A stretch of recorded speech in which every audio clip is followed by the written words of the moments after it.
ॐ अज्ञानतिमिरन्धस्य ज्ञानञ्जनशलाकया चक्षुरुन्मीलितं येन तस्मै श्रीगुरुवे नमः। श्रीचैतन्यमनःभीष्टं स्थापितं येन भूतले स्वयं रूप कदा मह्यं ददाति सपदन्तिकम्। वन्देऽहं श्रीगुरो श्रीयुतपदकमलं श्रीगुरून् वैष्णवांश्च श्रीरूपं साग्रजातं सहगण रघुनाथान्वितं तं सजीवम् साद्वैतं सावधूतं परिजनसहितं कृष्ण चैतन्यदेवं श्रीराधा कृष्ण पादान् सहगण ललिता श्रीविशाखान्वितांश्च नमो ओं विष्णुपदाय कृष्णपृष्ठाय भूतले श्रीमते भक्तिवेदान्त स्वामिन् इति नामिने नमस्ते सारस्वती देवे गौरवाणी प्रचारिणे निर्विशेष शून्यवादी पाश्चात्य देशतारिणे वाञ्छाकल्पतरुभ्यश्च कृपा सिन्धुभ्येव च पतितानं पावनेभ्यो वैष्णवेभ्यो नमो नमः। नमो महावदन्याय कृष्णप्रेम प्रदायते कृष्णाय कृष्णचैतन्य नाम्ने गौरतिशे नमः। हे कृष्ण करुणा सिन्धो दीनबन्धो जगत्पते गोपेश गोपिकान्त राधाकान्त नमस्तुते तप्त काञ्चन गौराङ्गी राधे वृन्दावनेश्वरी वृषभानुसुते देवी प्रणमामि हरिप्रिये। जय श्री कृष्ण चैतन्य प्रभु नित्यानंद श्री अद्वैत गदाधर श्रीवासादि गौर भक्त वृंद। हरे कृष्णा कृष्णा कृष्णा हरे हरे हरे राम राम राम हरे हरे। ओम नमो भगवते वासुदेवाय। ओम नमो भगवते वासुदेवाय। ओम नमो भगवते वासुदेवाय। नारायणं नमस्कृत्यं नरं चैव नरोत्तमं देवीं सरस्वतीं व्यासं ततो जयमुदीरये। नष्टप्रायेषु भद्रेषु नित्यं भागवत सेवया भागवतमुत्तमं श्लोके भक्तिर्भवति नैष्टिकी मुखं करोति वाचालं पङ्गुं लङ्घयते गिरिं यत्कृपातमहं वन्दे श्रीगुरुवेदिनतारिणं श्रीचैतन्य ईश्वरं परमानन्दमाधवं। नमो विष्णुपदाय कृष्णप्रेष्ठाय भूतले श्रीमते जयपताका स्वामिनीति नामिने। नमो आचार्य पदाय निताय पदाय गौर कथा दामोदराय गुरुदाम। হরে কৃষ্ণ। সাপ্তাহিক শ্রীমদ্ ভাগবতম পাঠচক্র ক্লাসে উপস্থিত সমস্ত ভক্তমণ্ডলীর শ্রীচরণ কমল বন্দনা করছি। সবাইকে সুস্বাগতম জানাই আমাদের আজকের শ্রীমদ্ ভাগবতম পাঠচক্র ক্লাসে। তো আপনারা যথারীতি শ্রীমদ্ ভাগবতমের পূর্ব ক্লাস রিভিউ শ্রবণ করলেন, যেখানে আমরা ব্রহ্মা এবং নারদ মুনির সংলাপ, ওনাদের যে বার্তা সেটি শ্রবণ করছিলাম। তো দ্বিতীয় স্কন্দের পঞ্চম অধ্যায় থেকে আমরা শুনছি। তো এখানে আহ যে বিষয়বস্তুটা বর্তমানে চলছে বা চলমান সেটি হচ্ছে ব্রহ্মা তিনি নারদ মুনির কিছু প্রশ্নের উত্তর দিচ্ছেন, যে প্রশ্নগুলো ভগবান কেন্দ্রিক, ভগবানকে সম্বন্ধ করে বা ভগবত তত্ত্ব সম্বন্ধিত সেই বিষয়ে তিনি বলছেন। তো আজকে টপিকটা একটু ভিন্ন। এটা হচ্ছে এমন যে আজকে যে বিষয়টা সেটা হচ্ছে জীবতত্ত্ব বনাম ভগবত তত্ত্ব, বা জীবতত্ত্ব এবং ভগবত তত্ত্বের মধ্যে সম্যক পার্থক্যটা কি। এটা খুব গুরুত্বপূর্ণ একটি বিষয় আজকে যেটা আমরা আলোচনা করব। তো সবাই একটু সাবধানের সঙ্গে বসবেন এবং মনোযোগ দিয়ে শুনতে হবে, ঠিক আছে? তো কারণ এমন একটা টাইমে আমরা ক্লাস করি, উপেন্দ্রহু প্রায় সময় বলে যে এখন সবাই ঘুমানোর সময়, এখন হচ্ছে একটু বিশ্রামের সময়, ঠিক আছে? তো এবং মাঝে মাঝে আমি দেখি যাদের যাদের ভিডিও অন অন থাকে তাদেরকে তো দেখা যায়, যাদের অন থাকে না তারা যে কি অবস্থায় থাকে সেটা আমি জানি না। তারা কি নির্বিশেষ ভাবে আছেন, মানে তারা আসলেই বেঁচে আছেন নাকি তারা বেঁচে নেই সেটাও বুঝতে পারি না। তো যাদের ভিডিও অন থাকে তাদের কি হয়, তাদেরকে একটু মাঝে মাঝে দেখা যায় মানে তিনি মহাবিষ্ণু লীলা করতে যাচ্ছেন। তো মহাবিষ্ণু লীলার কথা আজকে আমরা শুনবো, এখানে আসবে। তো এই জন্য আজকের বিষয়টা একটু ভিন্ন। ভিন্ন কেন বলছি, কারণ এই সৃষ্টি তত্ত্ব শুনতে আমাদের অতটা আগ্রহ লাগে না। যেমন আজকেও মানে আমারও মানে কেমন যেন একটু মনে হচ্ছে যে আজকের ক্লাসটা দেব দেব মানে করাবো কেন, কারণ আমিও একটু ইন্টারেস্ট কম পাচ্ছি সৃষ্টি তত্ত্ব যেহেতু। কিন্তু ভাগবতের শিক্ষাগুলো এমন, বা ভাগবতের কোনো একটা বিষয় এরকম আমরা নিতে পারি না যে না, এটা মনে হয় অতটা গুরুত্বপূর্ণ না বা প্রযোজ্য না আমাদের জন্য, বা আমাদের জন্য অতটা আহ দরকারি না, সেটা আমরা বলতে পারি না। শ্রীমদ্ ভাগবতের প্রত্যেকটা বিষয় আমাদের জন্য উপযুক্ত এবং আমাদের জন্য শিক্ষণীয়। শ্রীমদ্ ভাগবত হচ্ছে সেরকম। এটি অমল বলা হচ্ছে কারণ এর কোনো মল নেই বা মলিনতা নেই। তো সেজন্য আহ এই সৃষ্টি তত্ত্বের কথা যেহেতু শুনতে হবে আমাদেরকে, এটা কিন্তু উপলব্ধির বিষয়। এবং আজকে এই প্রসঙ্গটা আসবে যারা যথেষ্ট পরিমাণ শুধু শ্রদ্ধাবান নয়, যথেষ্ট পরিমাণ আন্তরিক, তারাই ভগবত তত্ত্ব উপলব্ধি করতে পারে, মানে অনুভব করতে পারে। তো ভগবত তত্ত্ব অনুভব এটা কিন্তু সহজ সাধ্য বিষয় নয়। এটা এমন নয় যে আমি ভক্ত হয়ে গেলাম আমি অনুভব করতে পারবো, সেরকম না কিন্তু। আবার ভক্ত হওয়ার মধ্যে পার্থক্য আছে, ব্রহ্মাজি বলবেন স্বয়ং, আপনারা দেখবেন সেখানে স্বয়ং আমাদের যিনি মানে পিতামহ ব্রহ্মা তিনি বলবেন যে ভগবত তত্ত্ব ভক্ত হওয়ার পরেও আমরা কেন আমাদের মধ্যে অনেক সময় ভক্ত সম্পর্কে, ভক্তি সম্পর্কে বা ভগবান সম্পর্কে আমাদের কিছু ডাউট থাকে, বা আমরা অনেক সময় ডাউট ফিল করি। এই জিনিসগুলো কেন আসে, এটা সৃষ্টি তত্ত্ব না জানলে আমরা কোনোদিন বুঝতে পারবো না। কারণ আমরা আমরা বারবারই চিন্তা করি প্রভু ভক্ত হওয়ার পরে এগুলো কেন আসে, ভক্ত হওয়ার পরে কেন এইসব এই সমস্ত বিষয়গুলো আমাদের মধ্যে আসে, কেন আসে বা কি কারণে আসে, সেটা আজকে আমরা কিছু প্রসঙ্গ এখানে আলোচনা করবো। সে আছে সেটা যে ব্রহ্মাজি স্বয়ং নিজেই বলবে যে সৃষ্টির পরবর্তীতে কোন কোন বিষয়ের উপস্থিতির কারণে আমাদের শরীরে, আমাদের এই আহ জড় শরীর গঠনের ক্ষেত্রে কোন কোন জিনিসের উপাদানের কারণে আমাদের মধ্যে এই ধরনের মেন্টালিটি গুলো আসে, বা আমরা কেন এরকম বিভ্রান্ত। তো খুব গুরুত্বপূর্ণ বিষয় আমরা প্রবেশ করব। আমরা পূর্ববর্তী শ্লোকে আলোচনা করেছিলাম যেখানে স্বয়ং নারদ মুনি উনি ওনার পিতাকে জিজ্ঞেস করছেন যে হে পিতা, যদি ভগবানই সবকিছুর মালিক বা সৃষ্টিকর্তা হন, তাহলে আপনাকে কেন লোকে সৃষ্টিকর্তা বলে ডাকে, বা আপনাকে কেন সৃষ্টিকর্তা মানে? আপনার এখানে আপনার অ্যাক্টিভিটিটা কি, আপনার করণীয়টা কি, আপনার কার্যকারিতা কি? তো ব্রহ্মা কি করেন সে প্রসঙ্গটা তিনি 17 নম্বর শ্লোকে বলবেন, যে আসলে ব্রহ্মা কি করেন, ব্রহ্মার কাজটা কি সৃষ্টিতে। 17 নম্বর শ্লোকটি পড়ুন।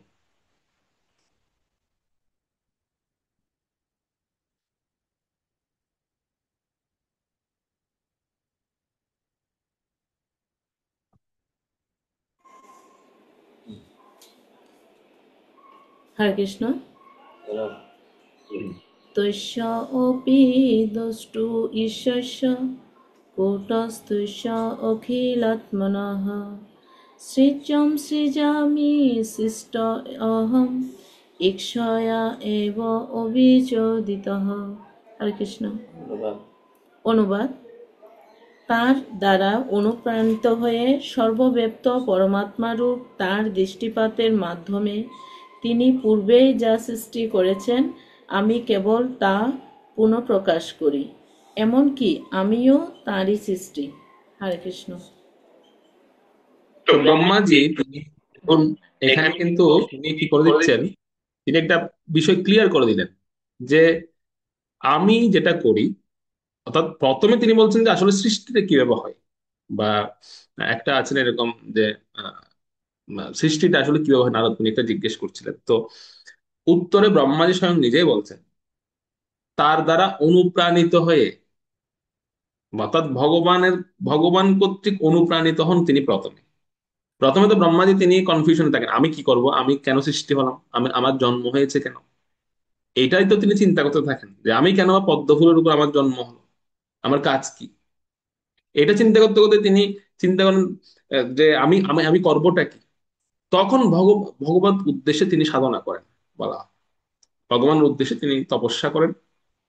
আর সেই তপস্যা করতে করতে তিনি উপলব্ধি, ওনার হৃদয়ে ভগবান অনুপ্রাণিত করেন ওনাকে যে তুমি কি করো, সৃষ্টি করো, সৃষ্টি কার্য করো। তবে হ্যাঁ, কোন সৃষ্টি কার্য করবেন তিনি, কি সৃষ্টি কার্য করবেন, কি আছে ওনার কাছে? আমাকে তো সৃষ্টি করার জন্য একটা জিনিস দিতে হবে, তারপরে তো আমি সৃষ্টি করবো। যদি আমি মাটি দিয়ে কোনো কিছু তৈরি করি, তাহলে তো আমাকে আমার তো আগে মাটি লাগবে, আমাকে মাটিটা জোগাড় করতে হবে, মাটিটা তো লাগবে। তো এখন আমার কাছে তো মাটি নেই, তো আমি সৃষ্টি করবোটা কি? তো ব্রহ্মাজির আগে, ব্রহ্মাজির পূর্বে ভগবান সমস্ত উপাদানগুলো সৃষ্টি করে রাখেন। আর ব্রহ্মাজি কি করেন, তিনি এই শ্লোকে এখানে বলছেন, 17 নম্বর শ্লোকে তিনি বলছেন যে আমি জাস্ট পুনঃসৃষ্টি করি, পুনঃপ্রকাশ করি। উনি পরমেশ্বর ভগবান, তিনি দৃষ্টিপাতের মাধ্যমে, আর এটাও বিশ্ব ভগবান কিভাবে সৃষ্টি করে রাখেন, তিনি দৃষ্টিপাতের মাধ্যমে তিনি সমস্ত উপাদান দ্রব্যগুলো তিনি রেডি করে রাখেন। আমি জাস্ট পুনঃসৃষ্টি মানে পুনঃপ্রকাশ করি। আমি সুপ্রিম ক্রিয়েটর নই। এমনকি হে নারদ, আমি তোমাকে এটাও ক্লিয়ার করছি যে তুমি যে আমাকে দেখতে পাচ্ছ না সৃষ্টিকর্তা রূপে, আমিও কিন্তু তারই সৃষ্টি, আমাকে তিনি সৃষ্টি করেছে। ব্রহ্মাজি বলছেন যে আমাকে তো লোকে সৃষ্টিকর্তা ডাকে, কিন্তু আমাকে কে সৃষ্টি করেছে জানো? আমাকে তিনি সৃষ্টি করেছে। এই জগতের মূল হোতা বা মূল ব্যক্তি, মূল হচ্ছে ভগবান, তিনি সৃষ্টি করেন। আর আমি ওনার কৃপায় স্থূল সৃষ্টি করি, এটা কিন্তু খুব গুরুত্বপূর্ণ। ভগবান যেটা সৃষ্টি করেন, ব্রহ্মা যেটা সৃষ্টি করেন, সেটা হচ্ছে স্থূল সৃষ্টি, সেটাকে বলা হচ্ছে স্থূল সৃষ্টি। স্থূল সৃষ্টি মানে কি? যেটা দেখা যায় চোখে। আর ভগবান যেটা করেন সেটা হচ্ছে স্থূল এবং সূক্ষ্ম উভয়ই ভগবান সৃষ্টি করেন। তো ভগবত সৃষ্টিটা দেখতে পাওয়া যায় না। হ্যাঁ, কে দেখতে পারবেন সেটাও বলা হবে সামনের শ্লোকগুলোতে। প্রথম অবস্থায় ভগবত সৃষ্টি কেউ উপলব্ধি করতে পারেন না, স্বয়ং ব্রহ্মাজি পারেন। তো ব্রহ্মাজি কোন সৃষ্টি করেন? তিনি স্থূল সৃষ্টি করেন, যেটা দেখা যায়, আমরা যেটা দেখতে পাচ্ছি। যেমন আমরা একজন ব্যক্তিকে দেখতে পাই, আমরা একটা গাছপালা দেখতে পাই, আমরা একটা জীবজন্তু দেখতে পাই, এগুলো ব্রহ্মাজি সৃষ্টি করেছেন, স্থূল সৃষ্টি। কিন্তু ভগবত সৃষ্টিগুলো দেখা যায় না, সবাই দেখতে পাবে না। ভগবত সৃষ্টিগুলো এমন, সেগুলো বিশেষ ক্ষমতা বা বিশেষ ব্যক্তিত্ব না হলে সেটি তিনি দেখতে পাবেন না, ভগবত সৃষ্টিটা এমন। কেন, সেটা আমরা পরবর্তী আলোচনা করব। তবে ব্রহ্মাজি এখানে বলছেন যে ভগবান অত্যন্ত কৃপা পরবশ হয়ে তিনি সকল কৃতিত্ব আমাকে দেন। কারণ আমি উনার অত্যন্ত প্রিয় বলেই উনি সৃষ্টি করার পরেও এই জগতের লোকেরা আমাকে সৃষ্টিকর্তা রূপে জানে। উনি কৃপা করে আমাকে কৃতিত্ব দেন। ভগবানের ভগবত্তাটা হচ্ছে এই জায়গায় যে ভগবান তিনি কখনো নিজে কৃতিত্ব নেন না। আমরা যদি মহাভারতে দেখি, সেখানে আমরা দেখতে পাবো ভগবান যেই যে রাজ্যগুলো ভগবান নিজে জয় করেছেন, নিজের বাহুবলে জয় করেছেন, নিজের বুদ্ধি বলে জয় করেছেন, সমস্ত রাজ্য ভগবান কোনোদিনও কোনো রাজ্যে তিনি রাজা হন। তিনি কেবল দ্বারকা নগরী ছাড়া আর কোন রাজ্যে তিনি তিনি সে রাজ্যের রাজা হিসেবে নিজেকে প্রতিষ্ঠা করেননি। তিনি কি করেছেন, সে রাজ্যের যে রাজাকে তিনি, অত্যাচারী রাজাকে তিনি বধ করেছেন, সেই অত্যাচারী রাজার যিনি সন্তান মানে পরবর্তী উত্তরসূরি, তাকে রাজা বানিয়ে ভগবান চলে এসেছে। যেমন জরাসন্ধকে বধ করেছেন, তার ছেলেকে রাজা বানিয়ে চলে এসেছে। শিশুপালকে বধ করেছেন, শিশুপালের ছেলেকে রাজা বানিয়ে চলে এসেছে। এভাবে ভগবান কোন রাজ্য কিন্তু নিজে দখল করেন। তো এখানে ভগবানের ভগবত্তা প্রকাশ পায় যে ভগবান কৃতিত্বটা কিন্তু তার ভক্তকে দেন। ব্রহ্মাজি তিনি ভগবানের অত্যন্ত প্রিয় ভক্ত, সেজন্য ভগবান সবকিছু অ্যারেঞ্জ করে দেওয়ার পর ব্রহ্মা জাস্ট এটা কি বলবো, মানে উপলক্ষ মাত্র হওয়ার পরেও সমস্ত সৃষ্টির কৃতিত্ব কিন্তু যায় ব্রহ্মার উপরে। আমরা সৃষ্টিকর্তা বললে ব্রহ্মাকে বুঝি। সেজন্য ব্রহ্মাজি এখানে বলছেন যে দেখো, ভগবান আমাকে কৃপা করে এই কৃতিত্বটা তিনি দান করেন। ভগবান তার প্রিয় ভক্তকে কৃতিত্ব দেন। মহাভারত যুদ্ধে যদি বলি, মহানায়ককে, মহানায়ক আমরা বলবো অর্জুনকে। কিন্তু অর্জুনকে আদৌ যুদ্ধ করেছেন? যুদ্ধ করেননি। অর্জুন যুদ্ধ করেনি, সেটার প্রমাণ এটাই যে এটা অনেক প্রমাণ। প্রথমত হচ্ছে মহাভারত যুদ্ধের পূর্বেই প্রমাণিত হয়ে গেছে যে আসল অ্যাকচুয়াল যোদ্ধাকে। মহাভারত যুদ্ধ যখন শুরু হচ্ছিল তখন আহ, যুধিষ্ঠির মহারাজ ভগবানের কাছে গিয়ে জিজ্ঞাসা করছিলেন যে কৃষ্ণ এখন কি করতে পারে, এত বড় একটা মহাযুদ্ধ। তো স্বয়ং ভগবান নিজে বলছেন যে মহারাজ, আহ, কৌরবদের অনেক সৈন্য, তাদের 11 অক্ষৌহিনী সৈন্য, আর আপনার পক্ষে হচ্ছে মাত্র 7 অক্ষৌহিনী সৈন্য। সুতরাং সৈন্যের দিক দিয়ে কিন্তু আপনি দুর্বল আছেন। প্রথমত। হ্যাঁ, হয়তো আপনি ধার্মিক, কিন্তু যুদ্ধ তো আর ধর্ম দিয়ে হবে না শুধু, সেখানে বাহুবল প্রয়োজন আছে, সৈন্য সংখ্যা প্রয়োজন। তো আপনি তো সৈন্য সংখ্যা দিয়ে আপনি অত্যন্ত কম। তখনও কিন্তু ওনার 7 অক্ষৌহিনী ছিল না, তখন ছিল আম, 6 অক্ষৌহিনীর মতো, এরকম 5 অক্ষৌহিনী বা 6 অক্ষৌহিনী ছিল তখন। তো যুধিষ্ঠির মহারাজ বলেন কি করতে পারি? তখন ভগবান বলেন, আপনি আপনার মিত্র যে সমস্ত রাজাগুলো আছে সবাইকে নিমন্ত্রণ করুন, সবাইকে যুদ্ধ আহ্বান করুন, তারা যেন আপনার সঙ্গে ধর্মযুদ্ধে অংশগ্রহণ করে। তো যুধিষ্ঠির মহারাজ তখন ওনার 4 ভাইকে পাঠিয়ে দিয়েছেন চারদিকে, যে তোমরা গিয়ে আমার মিত্র রাজা, যারা আমার বন্ধু রাজা, তাদেরকে তোমরা এই যুদ্ধের জন্য আমন্ত্রণ জানাও। তো তাদের মধ্যে অন্যতম ভীমসেন, অত্যন্ত শক্তিশালী। তিনি গিয়েছেন দক্ষিণ দিকে। আর দক্ষিণ দিকে উনি যখন গিয়েছেন, তখন দক্ষিণের যে সমস্ত রাজারা আছেন তাদের লিস্ট উনি হাতে নিয়ে দেখছেন যে কাকে কাকে নিমন্ত্রণ করার জন্য বলেছেন যুধিষ্ঠির মহারাজ। তার মধ্যে সবার আগে যার নাম যুধিষ্ঠির মহারাজ লিখেছেন, তিনি হচ্ছেন লঙ্কার রাজা বিভীষণ। ওই সময় লঙ্কাতে রাজত্ব করছিলেন কে? বিভীষণ। তিনি তো চিরঞ্জীবী, এখনো পর্যন্ত বেঁচে আছে। তো তখন ভীমসেন চিন্তা করছেন, যেহেতু লঙ্কা অনেক দূরে, তো লঙ্কা থেকে শুরু করা যাক। তো লঙ্কাতে তিনি গিয়েছেন ভীমসেন, বিভীষণকে নিমন্ত্রণ করার জন্য যুদ্ধের জন্য। তো তখন সেখানে যখন গিয়েছেন, অত্যন্ত অভ্যর্থনা পেয়েছেন ভীমসেন। বর্ণনা আছে এমন যে এত সুন্দর অভ্যর্থনা করেছিলেন ভীমসেনকে বিভীষণ, মানে সেটা অত্যন্ত সুন্দর, মানে একদম যেরকম ভগবান আসলে যেভাবে অভ্যর্থনা করা হয়। কারণ বিভীষণ তো তিনি মহান ভক্ত, তো ভগবানের একজন পরম ভক্ত আসছেন, সেজন্য তিনি অভ্যর্থনা দিয়েছেন সেভাবে। খুব সুন্দরভাবে অভ্যর্থনা দিয়েছেন বিভীষণ আহ ভীমসেনকে। তো ভীমসেন গিয়েছেন, গিয়ে ভীমসেন বলছেন, মহারাজ আমি এসেছি আপনাকে, আমরা যে একটা সামনে ধর্মযুদ্ধ, সবচেয়ে বৃহৎ একটি যুদ্ধের জন্য আমরা প্রস্তুতি নিচ্ছি। এই পুরো ভারতের ইতিহাসে এত বড় যুদ্ধ আর কখনো সংঘটিত হয়নি। আপনারাও তো যুদ্ধ করেছেন, আপনারাও বড় যুদ্ধ করেছেন, রাম রাবণের যুদ্ধ করেছেন, কিন্তু এই মহাভারত যুদ্ধ যেটা সংঘটিত হবে, এত বড় যুদ্ধ আর কোনো কালে হয়নি।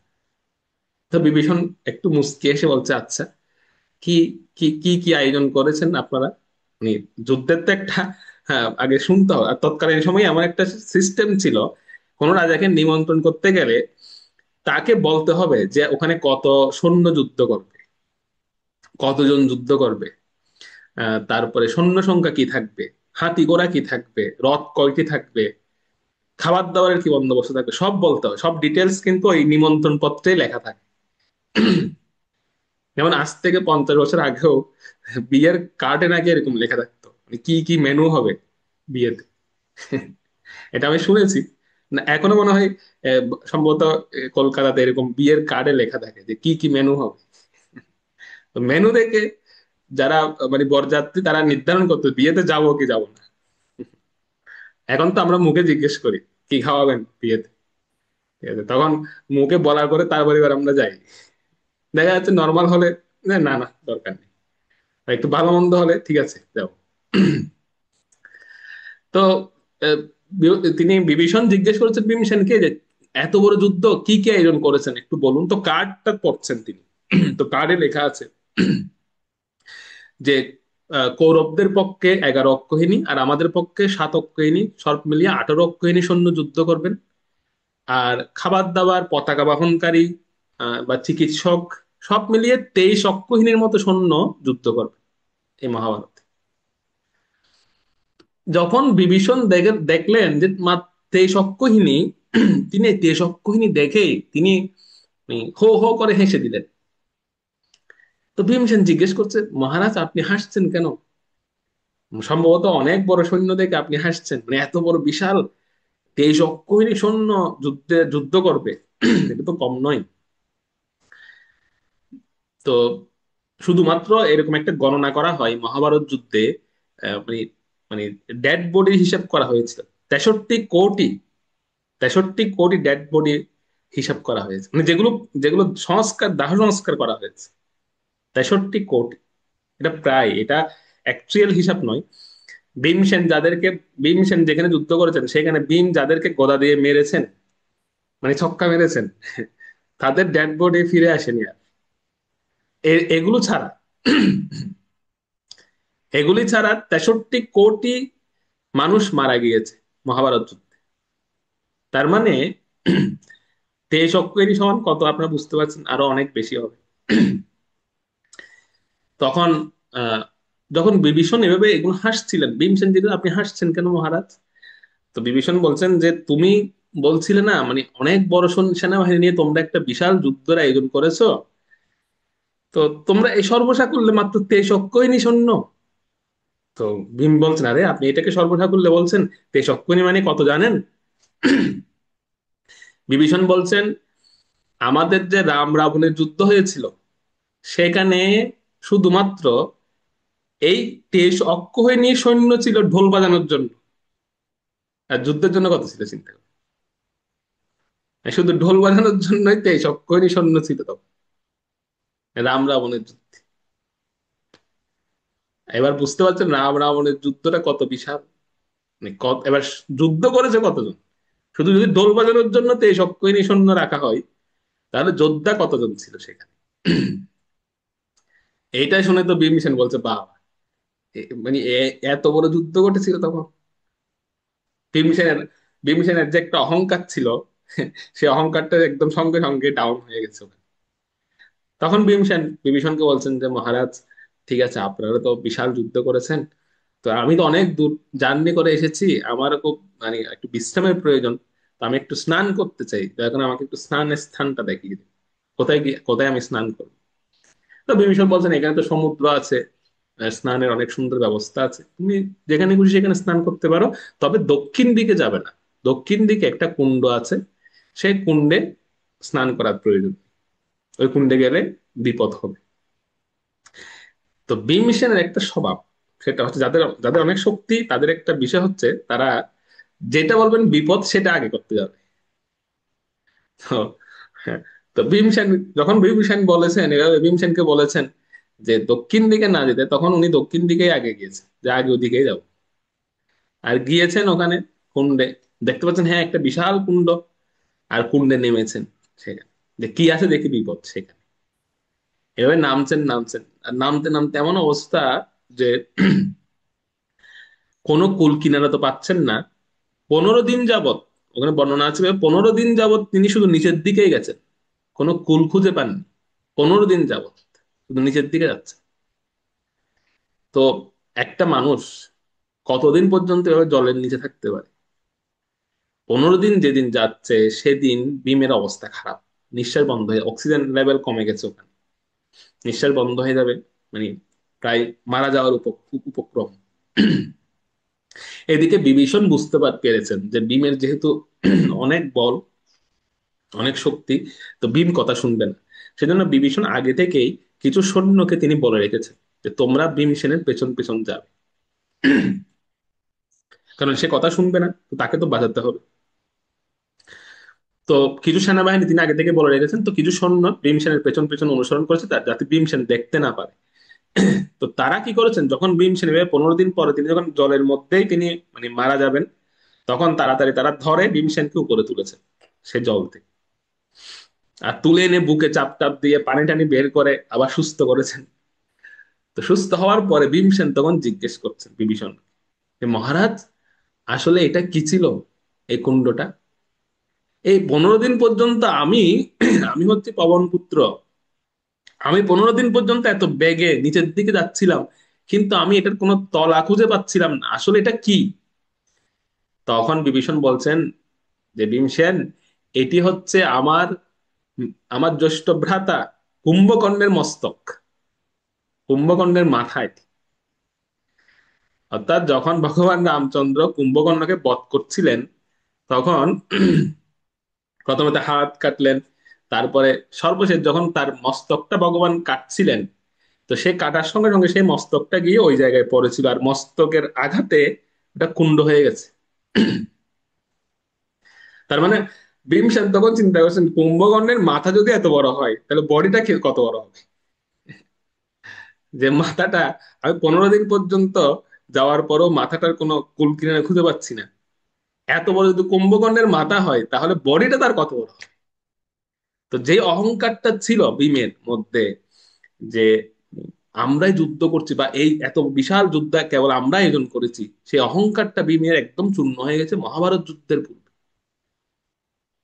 তিনি ভগবানের প্রতি শরণাগত হন, তিনি বিভীষণকে বলছেন যে আমার শিক্ষার জন্য নিশ্চয় ভগবান এই লীলার আয়োজন করেছেন।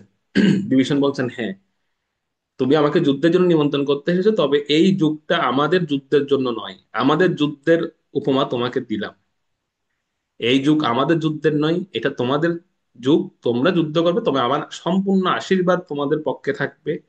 এবং তুমি, তোমাদের পক্ষে স্বয়ং ভগবান রামচন্দ্র তিনি যুদ্ধ করছেন, সুতরাং তোমাদের আর চিন্তার কোনো কারণ নেই, যুদ্ধ তিনিই করছেন, তোমরা উপলক্ষ মাত্র। বিভীষণ এই কথা বলে দিয়েছে। এবং তুমি যাও, তুমি গিয়ে আর কোনো রাজাকে নিমন্ত্রণ না করেই তুমি দক্ষিণে একজন প্রসিদ্ধ রাজা আছেন, উডুপি, উডুপি নামক একটি স্থান আছে দক্ষিণে, সেই উডুপির যিনি মহারাজ উনাকে নিমন্ত্রণ করে নিয়ে যাও। তো তখন ভীম ওখান থেকে সরাসরি তিনি উডুপিতে চলে আসেন, এবং উডুপির যিনি মহারাজ তৎকালীন উনাকে নিমন্ত্রণ করেছিলেন, উনি এসেছিলেন। এবং উনি এক অক্ষৌহিণী সৈন্য দিয়েছিলেন, নিয়ে এসেছিলেন কুরুক্ষেত্র যুদ্ধে। তো এই এক অক্ষৌহিণী সৈন্য, আপনারা শুনে অবাক হবেন, এই এক অক্ষৌহিণী সৈন্য এরা যুদ্ধ করার জন্য যুদ্ধের হাতিয়ার নিয়ে আসেনি। এরা কি নিয়ে এসে জানেন? এরা থালা বাটি, তারপরে হচ্ছে কড়াই, খুন্তি, এগুলো নিয়ে এসেছে। তো যুধিষ্ঠির মহারাজ জিজ্ঞেস করছেন যে আপনারা যুদ্ধ করতে এসেছেন না রান্না বান্না করতে এসেছেন? তো তখন উডুপির মহারাজ তিনি বলতেন যে মহারাজ, আপনার সেনাবাহিনী সারাদিন যুদ্ধ করার পরে সন্ধ্যায় যখন ফিরে আসবে তাদেরকে খাওয়াবে কে? আর যদি আপনি না খাওয়ান এরা পরের দিন যুদ্ধ করবে কিভাবে? তো আমার ডিউটি হচ্ছে, আমি যুদ্ধ করবো না, আমি আমার এক অক্ষৌহিণী সৈন্য নিয়ে এদের জন্য রান্না করবো, সবার জন্য। এবং আপনার পুরো সেনাবাহিনীকে আমি রান্না করে খাওয়াবো। তো তিনি সবাইকে রান্না করে খাওয়াতেন। তবে একটা আশ্চর্যের বিষয় হচ্ছে, তিনি এমন ভাবে রান্না করতেন সন্ধ্যার টাইমে, মানে ওই দিন ধরুন ধরুন ওই দিন ধরুন 10,000 সৈন্য, টোটাল সৈন্য থেকে 10,000 সৈন্য মারা গেছে। তো উনি এমন ভাবে রান্না করতেন, যারা মারা গেছে তাদের জন্য করতেন না, শুধুমাত্র যারা জীবিত থাকতো তাদের জন্যই করতেন। এখন প্রশ্ন হচ্ছে, উনি কিভাবে জানতেন যুদ্ধের আগে যে কতজন সৈন্য মারা যাবে? এটা প্রশ্ন না, উনি কিভাবে জানতেন? কারণ উনি উনি উনি আয়োজনটা করতেন সন্ধ্যার টাইম। তো এদিকে তো সারাদিন যুদ্ধের পরে সৈন্যরা মারা যায়, তাহলে উনি কিভাবে একদম একদম এমন ভাবে তিনি করতেন, মানে কোনো কিছু কিন্তু সেখানে এক্সট্রা হতো না। তাহলে এক্সট্রা কেন এক্সট্রা করা যাবে না? কারণ যেহেতু যুদ্ধক্ষেত্র, সেখানে তো খাবার খাদ্য সামগ্রী অ্যাভেলেবল না, সেখানে কিন্তু রান্না করতে অনেক মানে মানে সতর্কভাবে রান্না করতে হয়।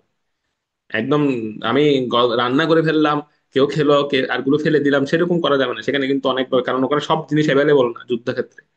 তো সেজন্য উনি এমন ভাবে রান্না করতেন যে যতগুলো সৈন্য জীবিত আছে তাদের পরিমাণ। তাহলে এখন প্রশ্ন, উনি কিভাবে বুঝতেন কতজন সৈন্য মারা যাবে?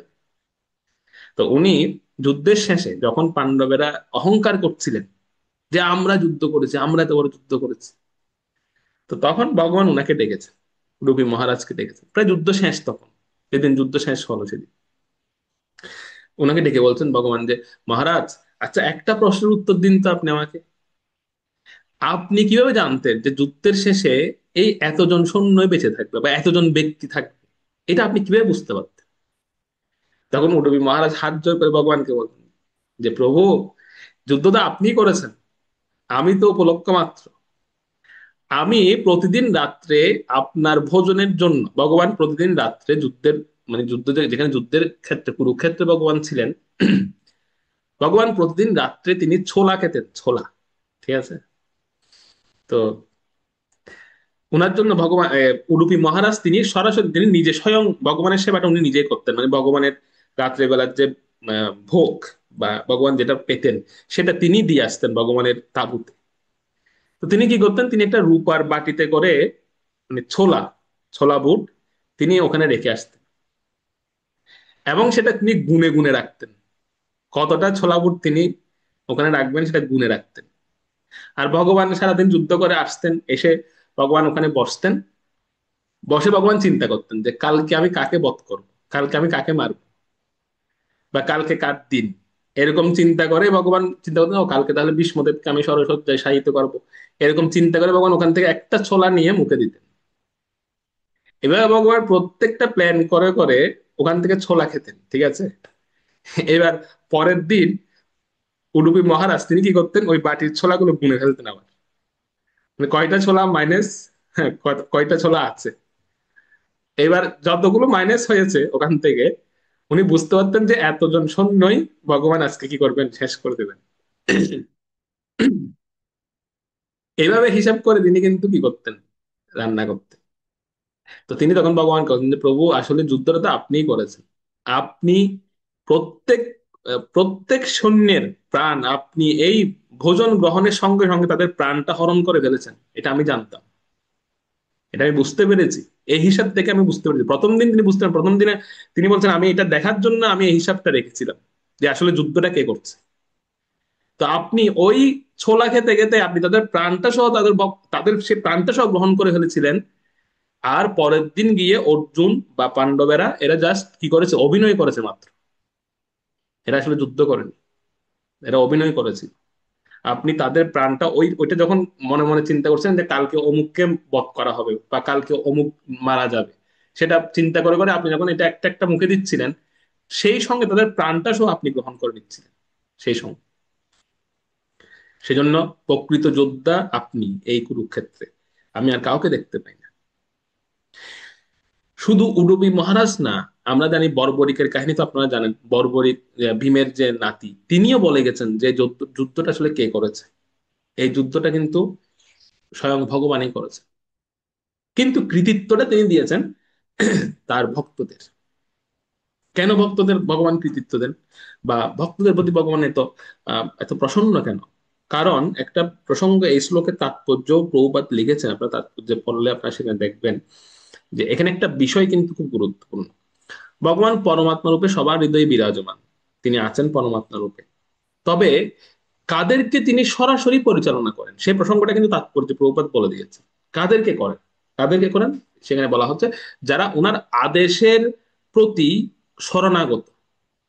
আবারও বলছি আমি, যারা ভগবানের আদেশের প্রতি শরণাগত তাদেরকে ভগবান সরাসরি পরিচালনা করেন। আমরা অনেক সময় বলি না, মানে এই প্রসঙ্গটা এসে যায় কিন্তু, যেমন গীতা, যখন আমরা গীতা নিয়ে কাউকে বলতে যাই তখন বলে, প্রভু ভগবান তো পরমাত্মা সবার হৃদয়ে আছেন, তো তবে কেউ পাপ করছে কেউ পুণ্য করছে এরকম কেন, কেউ ভক্তিপথ আছে কেউ ভক্তিপথে নেই এমন কেন?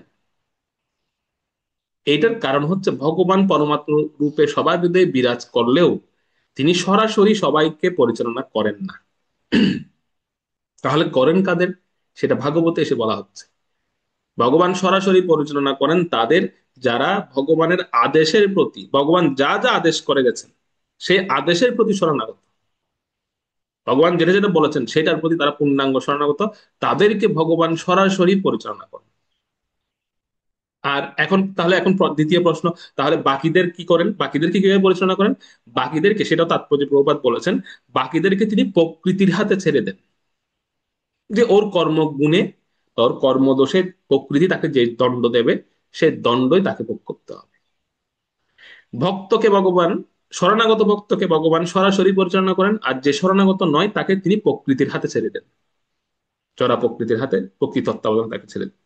তো ব্রহ্মা, অর্জুন প্রমুখ যারা ভগবানের মহান ভক্ত, ওনারা ছিলেন ভগবানের আদেশের প্রতি সম্পূর্ণ শরণাগত, সম্পূর্ণ শরণাগত ওনারা। সেই জন্য এখানে ব্রহ্মাদি স্বয়ং নিজেই বলছেন, যেহেতু আমি ভগবানের আদেশে কার্য করছিলাম, সেজন্য ভগবান সৃষ্টিতে পূর্ণাঙ্গ আহ কৃতিত্ব ভগবানের হওয়ার পরেও ভগবান সেই কৃতিত্ব তিনি আমার উপর দিয়ে দিয়েছেন, তিনি আমাকে সৃষ্টিকর্তা বানিয়ে দিয়েছেন, যেহেতু আমি ভগবানের আদেশে কাজ করছিলাম। আর ভগবানের কৃপা শক্তির বলেই এমন কিছু করার প্রয়াস করেন এই সমস্ত ভক্তরা যারা ভগবানের অত্যন্ত শরণাগত, ভগবানের আদেশের প্রতি, তাদেরকে ভগবান এমন একটা শক্তি দান করেন যে তারা ভগবানের কাছ থেকে এমন একটা বিশেষ কৃপা পান, দেখবেন তারা যেটা করবে আশ্চর্যজনক হবে সেটা। মানে জেনারেল মানুষরা কিন্তু অনেক সময় দেখবেন যে কিছু কিছু ভক্তদের অ্যাক্টিভিটি দেখে খুব আশ্চর্যান্বিত হয়। হ্যাঁ, আরে এই ভক্তটা এত সুন্দর কীর্তন করে, বা আরে এই ভক্তটা এত সুন্দর রান্না করেন, বা আরে এই ভক্তটা এত সুন্দর ভগবানের সেবা করেন, শৃঙ্গার করেন, ভগবানের ড্রেসিং করেন, বা এত সুন্দর মালা গাতেন। এই যে আশ্চর্য, মানুষ আশ্চর্য হচ্ছে এই সমস্ত বিষয়গুলো দেখে। কেন আশ্চর্যজনক হয় সেই কথাটাও এখানে বলা হচ্ছে যে ভগবান যার প্রতি বিশেষ কৃপা করেন তার অ্যাক্টিভিটি গুলোই এমন হয়ে যায় যে সেগুলো দেখে মানুষ আশ্চর্যান্বিত হয়। যেমন ব্রহ্মা যে সৃষ্টি কার্য দেখে নারদ মুনি আশ্চর্য হচ্ছে, যে কিভাবে আপনি এভাবে সৃষ্টি করছেন। এটা ভগবানের বিশেষ কৃপা শক্তির ফলে হচ্ছে। ভগবান বিশেষ কৃপা করেছেন বলে এরকম হচ্ছে, আশ্চর্যজনক মনে হচ্ছে। সাধারণ মানুষের দৃষ্টিতে সেটা আশ্চর্যজনক মনে হতো। তবে ব্রহ্মাজি এখানে একটি তত্ত্ব বলছেন যে জীব সাময়িকভাবে যেটা সৃষ্টি করে, মানে অর্থাৎ আমি আমি প্রথম শুরুতে বলেছি জীব তত্ত্ব আর ঈশ্বর তত্ত্বের মধ্যে এখানে আমরা একটু পার্থক্য আলোচনা করব। জীব সাময়িকভাবে যেটা সৃষ্টি করে, জীব তত্ত্ব আর ঈশ্বর তত্ত্বের মধ্যে পার্থক্যটা কি? আমরা সেটা একটু 18 নম্বর শ্লোকটা পড়ি, 18 নম্বর শ্লোকে সেটা বলা হচ্ছে। 18 নম্বর শ্লোকটা পড়ি।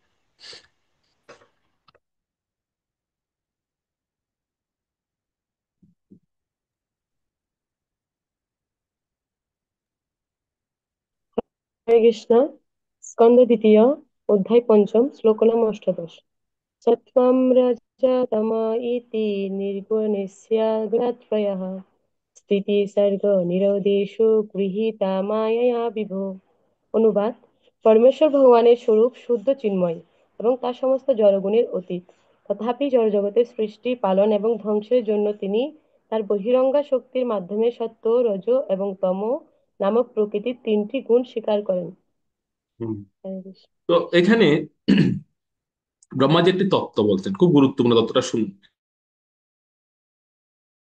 সেটা হচ্ছে কি, আমরা যে জীব, আমাদের সঙ্গে ভগবানের পার্থক্যটা এই জায়গায়, আমরা যেটা সৃষ্টি করি মনে করি আর কি, মানে ধরুন আমি আমি এই ঘরটা আমি বানিয়েছি, বা এই টাকাগুলো আমি কামিয়েছি, আমরা যেরকম এরকম মনে করি আর কি। এই অর্থগুলো আমি রোজগার করেছি, এই সন্তানদেরকে আমি প্রতিপালন করছি, এই জিনিসটা আমি করছি, সেরকম এই যে একটা মেন্টালিটি, মানে আমরা মনে করি আমরা এটা সৃষ্টি করছি। হ্যাঁ, এটা একদিকে এটা অসত্য নয়, এটা সত্য। এটা আমরা করছি, ঠিক আছে, আমরা সৃষ্টি করছি, বা আমরা আমরা ক্ষুদ্র সৃষ্টি করছি আর কি। ব্রহ্মাজি নারদ মুনিকে বলছেন জীব সাময়িকভাবে যে জিনিসটা করেন, মানে যে জিনিসটা সৃষ্টি করেন, করার পরে জীব হচ্ছে কি সেটার প্রতি আসক্ত হয়ে পড়ে, যেটা আমরা আসক্ত হই। যেমন আমি একটা গৃহ বানালাম, সেই গৃহের প্রতি আমি আসক্ত হয়ে পড়ি। আমি একটা সংসার সৃষ্টি করলাম, সেই সংসারের প্রতি আমি আসক্ত হই। তো জীব হচ্ছে এই কাজটা করে, সে যেটা সৃষ্টি করে সে সেটার প্রতি আসক্ত হয়ে পড়ে। আর ভগবান, তিনি যেটা সৃষ্টি করেন সেটার প্রতি তিনি আসক্ত হন না। এই হচ্ছে জীব আর ভগবানের মধ্যে পার্থক্য। ঠিক আছে, তাহলে কেন হন না? 18 নম্বর শ্লোকে সেটা বলা হচ্ছে যে আহ, আহ, তারা হচ্ছে এই জন্য, একটা প্রশ্ন এখানে আসতে পারে যে ভগবান ভগবান কেন হন, বা ভগবান কেন হন না, জীবেরা কেন হন? তার উত্তর হচ্ছে এটাই যে ভগবান এই ত্রিগুণাত্মিকা বহিরঙ্গা মায়া শক্তি সৃষ্টির দ্বারাই ভগবান জীবদেরকে আসক্ত করেন। তাহলে স্বাভাবিকভাবে একটা প্রশ্ন এসে যায়, ভগবান এই ত্রিগুণাত্মিকা বহিরঙ্গা মায়া শক্তিটা সৃষ্টি করেনই বা কেন? কেন করেন? এটার দরকার কি?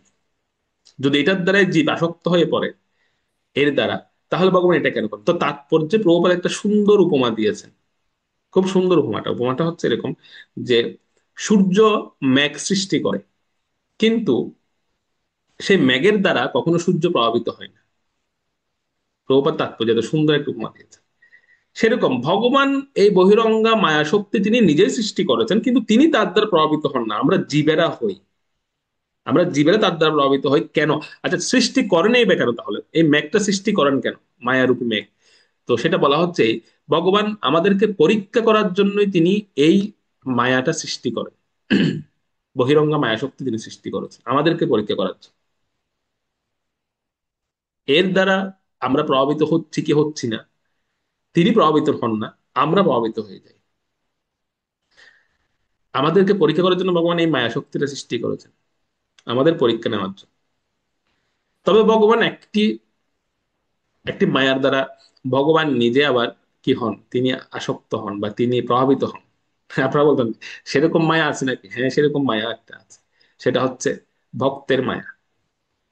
যখন শুদ্ধ ভক্ত ভগবানকে ঐকান্তিক ভাবে ভালোবাসেন, মানে কোনো ভক্ত দেখবেন যখন যখন মানে ভগবানের যে প্রেমটা যখন রিয়েল হয় না, কারো এটা এটা যদি কারোর প্রতি এরকম প্রেমটা রিয়েল হয় না, সেখানে আর কোনো কি থাকে না।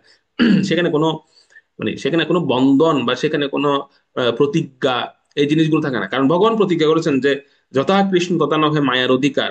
ভগবান যে দিক, যে কৃষ্ণ হয় সূর্য সহ, মায়া হয় অন্ধকার। ভগবান কিন্তু মায়ার মায়ার সংস্পর্শে ভগবান যাবেন না, ভগবান সেরকম বলে দিয়েছেন যে আমি কখনো মায়ার সংস্পর্শে যাব না। কিন্তু সেই ভগবানও সমস্ত প্রতিজ্ঞা ভেঙে তিনিও কি করেন, মাঝে মাঝে মায়ার দ্বারা মোহিত হন। তবে সেই মায়াটা কোনটি? সেটি হচ্ছে ভক্তের মায়া। কারণ ভক্তকে ভগবান সত্যিকার অর্থে ভালোবাসেন। যেখানে সত্যিকারের প্রেম থাকবে, সেখানে তখন প্রতিজ্ঞাগুলো, মানে প্রতিজ্ঞাটা তখন কি হয়ে যায়, মানে শক্তিহীন হয়ে পড়ে। তো ভগবান তখন প্রভাবিত হন। এখানে বলা হচ্ছে ভগবানও প্রভাবিত হন কখন? ভক্তের প্রতি ভগবান মায়া পরবশ হয়ে বা প্রেম পরবশ হয়ে, এটাকে প্রেমেই বলবো, মায়া নয়, প্রেম পরবশ হয়ে ভগবান তিনি নিজের প্রতিজ্ঞা ভুলে তিনি ভক্তের দ্বারা প্রভাবিত হয়ে পড়েন, ভক্তের প্রতি প্রভাবিত হন। এই এই এই জিনিসটার নামই হচ্ছে প্রেম ভক্তি। এটাকে বলা বিশুদ্ধ প্রেম ভক্তি বলা হয় এটা, যেটি সত্য রজ তম গুণ, এই তিন ত্রিগুণাত্মিকা শক্তির অনেক ঊর্ধ্বে এটি থাকে। তো এই এই যে তিনটি গুণের বিষয় আমি বললাম, এই যে তিনটি গুণের দ্বারা জীব আবদ্ধ হয়ে পড়ে। তো নারদ মুনি এখানে একটি গৌণ প্রশ্ন তিনি রেখেছিলেন ব্রহ্মাজির কাছে, যে আসলে এই তিনটি গুণের কার্য বলে কি, বা এই তিনটি গুণ কিভাবে কাজ করে, জীবের উপর কিভাবে ক্রিয়া করে, দয়া করে আপনি আমাকে বলুন। তো সেই প্রশ্নের উত্তর দেওয়া হচ্ছে 19 নম্বর শ্লোকে। 19 নম্বর শ্লোকটা বলুন। হরে কৃষ্ণ। শ্লোক 19। কারয় কারণ কর্তৃদ্বে দ্রব্য জ্ঞান ক্রিয়াশ্রয়ঃ পপ্নন্তি নিত্যদা মুক্তম মায়িনং পুরুষম গুণঃ। অনুবাদ: প্রকৃতির এই তিনটি গুণ দ্রব্য, জ্ঞান এবং ক্রিয়ারূপ প্রকাশিত হয়ে নিত্য শাশ্বত জীবকে তার সমস্ত কার্যকলাপের জন্য দায়ী করে, তাকে কার্য এবং কারণের বন্ধনে আবদ্ধ করে। হুম। এখানে একটা খুব গুরুত্ব, এই শ্লোকটা অত্যন্ত মানে খুব ইম্পর্টেন্ট একটি শ্লোক। তা এখানে ব্রহ্মাজি একটা সুন্দর তত্ত্ব বলছেন, যে আমাদের জীব এবং ঈশ্বর তত্ত্বের আসলে বৈশিষ্ট্যটা এখানে বলা হচ্ছে। ভগবান তিনটি শক্তি ভগবান সৃষ্টি করেছেন, অন্তরঙ্গা, বহিরঙ্গা, তটস্থা। তো আমরা জীবেরা হচ্ছে তটস্থা শক্তি। আমরা অন্তরঙ্গা এবং বহিরঙ্গা এই দুই শক্তির মাঝখানে কিন্তু আমরা থাকি। এই দুই শক্তির মাঝে জীবের অবস্থা, অন্তরঙ্গা এবং বহিরঙ্গা, এই দুই শক্তির মাঝখানে আমাদের অবস্থা। তো সেজন্য ভগবান আমাদের জীবদেরকে অর্থাৎ তটস্থাকে ভগবান একটি বিশেষ বিষয় দিয়েছেন। সেই বিষয়টা হচ্ছে কি, সেটা হচ্ছে চয়েস, যে আমরা কোন দিকে যাব, অন্তরঙ্গার দিকে যাব নাকি বহিরঙ্গার দিকে যাব, আমরা কি মায়ার দিকে যাব নাকি ভগবানের প্রতি যাব। এই যে চয়েসটা, এই চয়েসটা কিন্তু সম্পূর্ণ আমাদের হাতে ভগবান ছেড়ে দিয়েছে। তটস্থ শব্দের অর্থ হচ্ছে হয় সে জলে নামবে, নয়তো সে ডাঙায় টাঙ্গায় উঠবে। এটি হচ্ছে তটস্থ শক্তি। আমরা কোন দিকে যাবো, এই যে চয়েসটা ভগবান আমাদেরকে দিয়েছেন। তো জীব যেহেতু, এখন আমরা চয়েস করি কি, দেখুন আমাদের চয়েসটা কি হয়। আমরা যেহেতু মানে জড়জগতের উপর একটি আধিপত্য করার বাসনা আমাদের দীর্ঘদিন থেকে, এই কারণে তো আমাদের এখানে পতন হয়েছে, ভগবত লোকে তো ছিলাম আমরা। তো আমরা যেহেতু দীর্ঘদিন ধরে আমাদের জড়জগতের উপর একটা আধিপত্য করার বাসনা আমাদের ভিতর থাকে, সেজন্য আমরা বেশিরভাগ ক্ষেত্রে আমরা বহিরঙ্গা শক্তির দিকে প্রভাবিত হই। অন্তরঙ্গা শক্তির দিকে আমরা ফিরে তাকাই না বা দেখিও না। অন্তরঙ্গা শক্তি আমাদেরকে ডাকছেন, কিন্তু আমরা তার দিকে না তাকিয়ে আমরা বহিরঙ্গা শক্তির দিকে বারবার প্রভাবিত হই, যেহেতু আমাদের দীর্ঘদিনের একটি জড়জগৎকে ভোগ করার বাসনা থাকে। আর এই এই যে জীবের এই যে ভ্রান্তি, এই ভ্রান্তির প্রথম বৈশিষ্ট্যটি হচ্ছে দেহাত্ম বুদ্ধি। আমাদের দেহাত্ম বুদ্ধি এত প্রবল যে আমরা এটা দিয়ে বুঝতে পারেন, যার দেহাত্ম বুদ্ধি যত বেশি প্রবল, সেই তত বেশি বহিরঙ্গ শক্তির দিকে ধাবিত হয়, তত বেশি যাবে সে।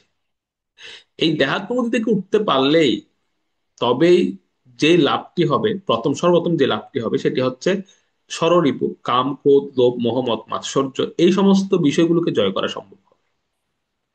কেউ যদি জিজ্ঞেস করেন কামকে জয় করবো কিভাবে, লোভকে জয় করবো কিভাবে, সমস্ত কিছু জয় করার একটি সলিউশন, সেটি হচ্ছে দেহাত্ম বুদ্ধি থেকে উপরে উঠতে হবে। আর দেহাত্ম বুদ্ধি থেকে যদি উপরে উঠতে যেতে হয় বা উপরে উঠতে হয়, উপরে ওঠার পরে কি হবে, দেহাত্ম বুদ্ধি থেকে শুধু উপরে উঠে গেলে হবে না, এর উপরে আবার তিনটা শক্তি জীবকে নিয়ন্ত্রণ করে। তাৎপর্য প্রবোধ এগুলো বিস্তারিত বর্ণনা করেছেন, আমি এখানে সংক্ষেপে বলছি। দেহাত্ম বুদ্ধি থেকে একটা জীব যখন উঠে তখন সে ষড়রিপুকে জয় করতে পারে, ষড়রিপু তাকে আর প্রভাবিত করতে পারে না। কিন্তু ওখানেই শেষ নয়, এর উপরে আরো তিনটি শক্তি আছে। দেহ থেকে আপনি বেরিয়ে গেলেন, এবার হলো কি, তিনটা শক্তি কি কি? অধিভূত, অধ্যাত্ম এবং অধিদৈব, এই তিনটি শক্তি কাজ করে সেখানে। এই তিনটি শক্তিকে অতিক্রম করা আরো কঠিন। জীবকে অভিনেতার মতো অভিনেতার মতো জীবকে বদ্ধ অবস্থায় ফেলে রাখে বা বন্দিত করে রাখে। আমরা অভিনেতার মতো হয়ে যাই এই সংসারে। তো এই তিনটি শক্তিকে অতিক্রম করে বের হওয়া বা বন্ধন থেকে মুক্ত হওয়ার আহ, উম, উপায় বের করাটাই হচ্ছে জীবের একমাত্র কাজ।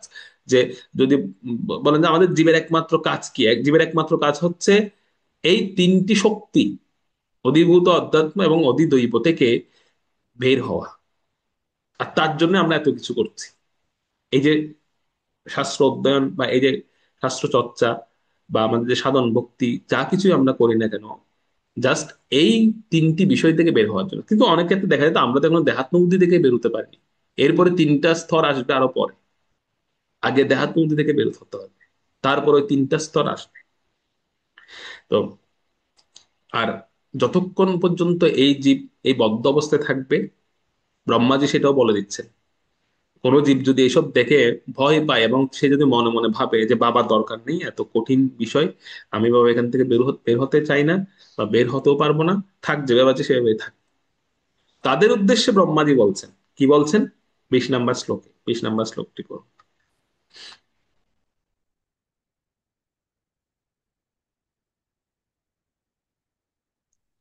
हरे कृष्ण। श्लोक नং 20। स एष भगवान् लिङ्गैस्त्रिभिरेतैरधुक्षजः स्वलक्षित গতির্ব্রহ্মণ সর্বেষাং মম চৈশ্বরः। অনুবাদ: হে ব্রাহ্মণ নারদ, সেই পরম দ্রষ্টা পরমেশ্বর ভগবান প্রকৃতির তিনটি গুণের দ্বারা প্রভাবিত বদ্ধ জীবের জড় ইন্দ্রিয়ের অগোচর। তিনি সকলের, এমনকি আমারও নিয়ন্তা। হরে কৃষ্ণ। ব্রহ্মাজি একদম ক্লিয়ার কাট বলে দিলেন নারদ মুনিকে যে যারা এরকম ভাবনা চিন্তা করবেন যে আমি এই বদ্ধ অবস্থায় আছি, এখানে এভাবে থাকি, ভগবান কোনোদিন কৃপা করলে হবে আর কি, বা আমি এখান থেকে বেরোতে চাই না, বেরোনো অনেক কঠিন, যারা এই ধরনের ভাবনা চিন্তা করছেন তাদের উদ্দেশ্যে ব্রহ্মাজি বলছেন যে ভগবত দর্শন, যতক্ষণ পর্যন্ত আমরা জড়বদ্ধ অবস্থায় থাকবো ততক্ষণ পর্যন্ত ভগবত দর্শন হবে না। আর ততক্ষণ পর্যন্ত আমরা প্রকৃত আনন্দটাই পাবো না। এটা খুব গুরুত্বপূর্ণ কথা। দীর্ঘদিন আমরা ভক্তি অনুশীলন করছি, দীর্ঘদিন মানে ধরুন দীর্ঘ বছর আমরা ভক্তি অনুশীলন করছি, তথাপি দেখবেন 30 বছর 40 বছর পরে গিয়েও আমাদের একটা প্রশ্ন আসে, প্রভু ভক্তিতে আনন্দ পাচ্ছি না, ভক্তি করে টেস্ট পাচ্ছি না। ব্রহ্মাজি তার উত্তর এখানে দিচ্ছেন, কারণ আমরা এখনো বদ্ধ অবস্থা থেকে মুক্ত হওয়ার সূত্রটাই জানি না, বা বদ্ধ অবস্থা থেকে মুক্ত হতে হবে সেই বিষয়টাই আমরা চিন্তা করি না। আমরা ভাবি কি, হ্যাঁ চলছে তো, ওই তো জব করছি, প্রসাদ পাচ্ছি, মাঝে মধ্যে ভক্ত সঙ্গ হচ্ছে, চলছে তো। কিন্তু পরিপ্রশ্ন যে আমাকে এখান থেকে মুক্ত হতে হবে, তার জন্য আমাকে কিছু করতে হবে, সেটাই আমরা বা বা বা আমি যেটা খুঁজছি, আমি যেটা প্রকৃত আনন্দ খুঁজছি, প্রকৃত টেস্ট খুঁজছি, সেটা আসলে আদৌ কোথায় আছে? আমরা কিন্তু আনন্দ সবাই খুঁজছি। এখন যদি আমি জিজ্ঞেস করি আনন্দ কে কে চান, সবাই হাত তুলবেন, সবাই একদম বলবেন হ্যাঁ আমি চাই, আমি চাই, আমি চাই, সবাই আনন্দ চাই। এখানে কেউ নিরানন্দ কেউ চায় না, আনন্দ আমরা সবাই চাই। কিন্তু সে আনন্দটা আদৌ আছে কোথায়, কার কাছে আছে? সেখানে যেতে গেলে কি কি স্টেপ পার করতে হবে আমাকে? যদি আমি ভাবি যে আমি যেভাবে আছি সেভাবে থেকে আনন্দ পাবো, ব্রহ্মাজি বলছেন অসম্ভব, কখনো সম্ভব না সেটা। জড়বদ্ধ অবস্থায় থেকে সে কখনো ভগবত দর্শন তো পাবে না। যতক্ষণ ভগবত দর্শন হবে না ততক্ষণ সে আনন্দই পাবে না, যত বছরে ভক্তি জীবন করুক। কেবলমাত্র এখানে তিনি ক্লিয়ার করেছেন যে ভগবানের চরণাশ্রিত ভক্তগণেই ভগবানকে অনুভব করতে পারেন। ভগবানের চরণাশ্রিত বদ্ধ অবস্থায় ব্যক্তি কখনো ভগবান দর্শন বা ভগবত উপলব্ধি তাদের হবে না। ভক্তিহীন দৃষ্টিতে কখনো তার ভগবত তত্ত্ব বোঝা যাবে না। আমি যেটা প্রথমে আপনাদেরকে বলছিলাম যে আজকে ক্লাসটা যেহেতু তাত্ত্বিক, আহ, সেজন্য আমাদের একটু এই বিষয়টা আলোচনা বা এই বিষয়টা আমি প্রথম শুরুতেই বলছিলাম যে আমরা যদি ভক্তিহীন দৃষ্টিতে ভগবানকে উপলব্ধি করতে চাই তাহলে কখনো ভগবত তত্ত্ব উপলব্ধি করা যাবে না। ভগবানের চরণাশ্রিত ভক্তগণেরাই পারেন। আর তিনি হচ্ছেন কে? এখন আপনারা বলতে পারেন তো প্রভু এইটা সম্ভব হবে কিসের দ্বারা? এটা সম্ভব হবে গুরুদেবের দ্বারা। যেটা প্রথমে বলা হচ্ছে, ভগবত চরণাশ্রিত ভক্তগণেই ভগবানকে অনুভব করেন, আর সে অনুভব তিনি ভক্তকে দান করেন। তিনি হচ্ছেন গুরুদেব। গুণের দ্বারা যতক্ষণ আমরা আবৃত হয়ে থাকবো, মানে আমি যতক্ষণ স্বেচ্ছায় প্রয়াস করব, কথা হচ্ছে সেটাই, আমি যতক্ষণ স্বেচ্ছায় প্রয়াস করতে থাকবো ততক্ষণ আমি ভগবানকে দর্শন করতে পারবো না। কারণ আমি গুণের চশমা পরে আছি, গুণের একদম মানে ডার্ক, কালো, একদম অন্ধকার চশমা আমি চোখে লাগিয়ে রেখেছি, গুণের, তিনটা গুণের। তো আমি ভগবানকে দর্শন করবো কিভাবে? সুতরাং যিনি ভগবত তত্ত্ব উপলব্ধি করতে পারেন, আমাকে তার দিকে ফিরে তাকাতে হবে আগে, বা তার কাছে যেতে হবে। তখন তিনি আমাকে দেখাবেন যে ভাই তুমি যে আনন্দটা চাচ্ছ সেই আনন্দটা ওখানে নেই। আগে চশমাটা খোলো গুণের, খুলে তুমি দেখো এদিকে। মহাভারত একটা সুন্দর কাহিনী আছে যে, এটা এটা আসলে মহাভারত গ্রন্থে পড়িনি, এটা আমি একজন টিকাকারের টিকা থেকে বলছি, সেখানে মানে শুনেছি যে যখন দ্রৌপদীর বস্ত্রহরণ হচ্ছিল, যদিও আমরা আমি যখন মহাভারত ক্লাস করাই তখন দ্রৌপদী বস্ত্রহরণটা অতটা বেশি ডিটেলস আলোচনা করি না, কারণ এটা আমাদের ইতিহাসে সবচেয়ে একটি কলঙ্কজনক একটি বিষয়। বা এটি এটি নিয়ে বিস্তারিত আলোচনা করার কিছুই নেই। তথাপি শিক্ষার জন্য আমরা কিছু চর্চা করি। তো সেখানে বলা হচ্ছে যখন দ্রৌপদীর বস্ত্রহরণ হচ্ছিল, তখন তিনি সর্বপ্রথম তিনি সাহায্য প্রার্থনা করেছিলেন ওনার 5 জন স্বামীর কাছে, অত্যন্ত শক্তিশালী, বলবান তৎকালীন সময়ে এবং মহান যোদ্ধা। সাহায্য বলতে এটাই, উনি তাদের দিকে তাকিয়েছেন, তাকানোটাই হচ্ছে সাহায্য। কারণ তিনি তো মুখে কিছু বলতে পারছেন না, তিনি তিনি নির্বিক মানে কি বলে এটাকে, বা ক্রুদ্ধ হয়ে গেছেন যে এই এই পরিবার আমার সঙ্গে এভাবে কিভাবে আচরণ করতে পারে, যে পরিবারের আমি হচ্ছি একজন একজন বধূ, সেই পরিবার আজকে আমার সঙ্গে এরকম আচরণ করছে। মানে মানে আসলে বাস্তবতাটা উপলব্ধি করাচ্ছে যে যে যে স্থানটাকে আমরা মনে করি এটা আমার আশ্রয় স্বরূপ, সেই স্থানটাই সর্বপ্রথম আমাদেরকে আঘাত দেয়। তো দ্রৌপদী মহারানী বাকরুদ্ধ হয়ে গেছেন, তিনি কথা বলতে পারছিলেন না, তো তিনি তাকাচ্ছিলেন, সর্বপ্রথম তাকিয়েছেন ওনার পঞ্চস্বামীর দিকে। কিন্তু তিনি তাদেরকে কিভাবে দেখলেন? তারা সবাই মাথা নিচু করে এভাবে বসে আছে, তারা মাথা পর্যন্ত তুলতে পারছিলেন না, সাহায্য করা তো দূরের কথা। তো দ্রৌপদী মহারানী বুঝতে পেরেছেন যে এরা আমাকে সাহায্য করবে। তারপর তিনি তাকালেন অস্ত্রগুরু দ্রোণাচার্যের দিকে, যিনি এই পঞ্চপাণ্ডবকে শিক্ষা দিয়েছেন, অর্থাৎ যিনি অস্ত্রগুরু। সে অস্ত্রগুরু, তিনিও মাথা নিচু করে বসে আছেন, তিনি সাহায্য করতে পারেন। তারপর তিনি তাকালেন ওনাদের গুরুদেব মানে কুলগুরু কৃপাচার্যের দিকে। তো কৃপাচার্য নির্বিকার, কথা বলছেন না, কিন্তু তিনি মাথা নিচু করেননি, তিনি তাকাচ্ছেন কিন্তু তিনি কোনো কিছু বলছেন না। তো দ্রৌপদী মহারাজ বুঝতে পারছেন যে না, আমি সাহায্য হয়তো পাবো না। এরপর সর্বশেষ মহারানী দ্রৌপদী মনে করতেন একটা সময় যে যে এই জগতে সবাই অধর্ম করলো, এই ব্যক্তিটা অধর্ম করবে না, যে যিনি সারা জীবন ধর্মকে আশ্রয় করেছিলেন। সর্বশেষ তাকালেন ভীষ্মদেবের দিকে, আর দেখতে পেলেন যে ভীষ্মদেবও তিনি মাথা নিচু করে রেখেছেন। তো যিনি টিকাকার তিনি বলছিলেন যে দ্রৌপদী নেক্সট বার যে সমস্ত ব্যক্তিদের নাম বলছি না, তাদের দিকে দ্বিতীয়বার আর ফিরে তাকান। তিনি এতটাই কষ্ট পেয়েছেন এবং এতটা তিনি মানে উপলব্ধি করতে পেরেছেন বাস্তবতাটা, তিনি দ্বিতীয়বার না উনার স্বামীদের প্রতি, না তিনি অস্ত্রগুরুর প্রতি, না তিনি ভীষ্মদের প্রতি, কারো দিকে তিনি দ্বিতীয়বার ফিরে তাকাননি আর। তিনি বুঝে গেছেন যে আমাকে এরা কেউ সাহায্য করতে পারবে না। তো তখন তিনি কি ভাবলেন? তখন তিনি ভাবছিলেন যে আমি তো একজন ক্ষত্রিয় কন্যা, আমারও তো শক্তি আছে, আমি আমার শক্তিটাকে প্রয়োগ করি। তো তিনি তখন নিজের উপর আত্মস্বনির্ভর তিনি হতে গেলেন। তিনি চিন্তা করেন আমি আমাকে রক্ষা করব। এখানে কেউ আমাকে রক্ষা করবে না। তো তিনি নিজে কি করলেন, নিজেই তিনি ওনার বস্ত্র তিনি আহ মানে সুরক্ষিত রাখার চেষ্টা করলেন। কিন্তু দুঃশাসন, সে তো অত্যন্ত শক্তিশালী, তার শক্তির কাছে আহ দ্রৌপদী মহারানীর শক্তির প্রশ্নই আসে না। তিনি সেখানেও ব্যর্থ হলেন, দ্রৌপদী মহারানী সেখানেও ব্যর্থ হলেন।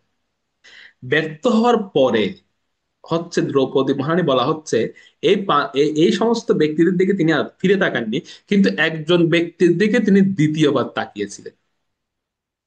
সেই উপস্থিত যে ব্যক্তিদের নাম আমি বললাম, মানে যাদের দিকে দ্রৌপদী মহারানী তাকিয়েছিলেন, তাদের প্রতি দ্রৌপদী আরেকবার, তার মানে তাদের প্রতি সবার প্রতি না, একজনের প্রতি তিনি দ্বিতীয়বার তাকিয়েছেন।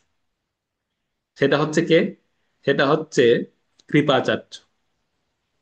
কুলগুরু কৃপাচার্যের দিকে তিনি তাকিয়েছেন, কারণ তিনি হচ্ছেন গুরুদেব। তো সর্বোপরি গুরুদেব কিন্তু, অনেক সময় আমরা ভাবি যে গুরুদেব আমাকে কি করছেন, রেসপন্স করছে না, না আমি আর গুরুদেবের কাছে যাবো না।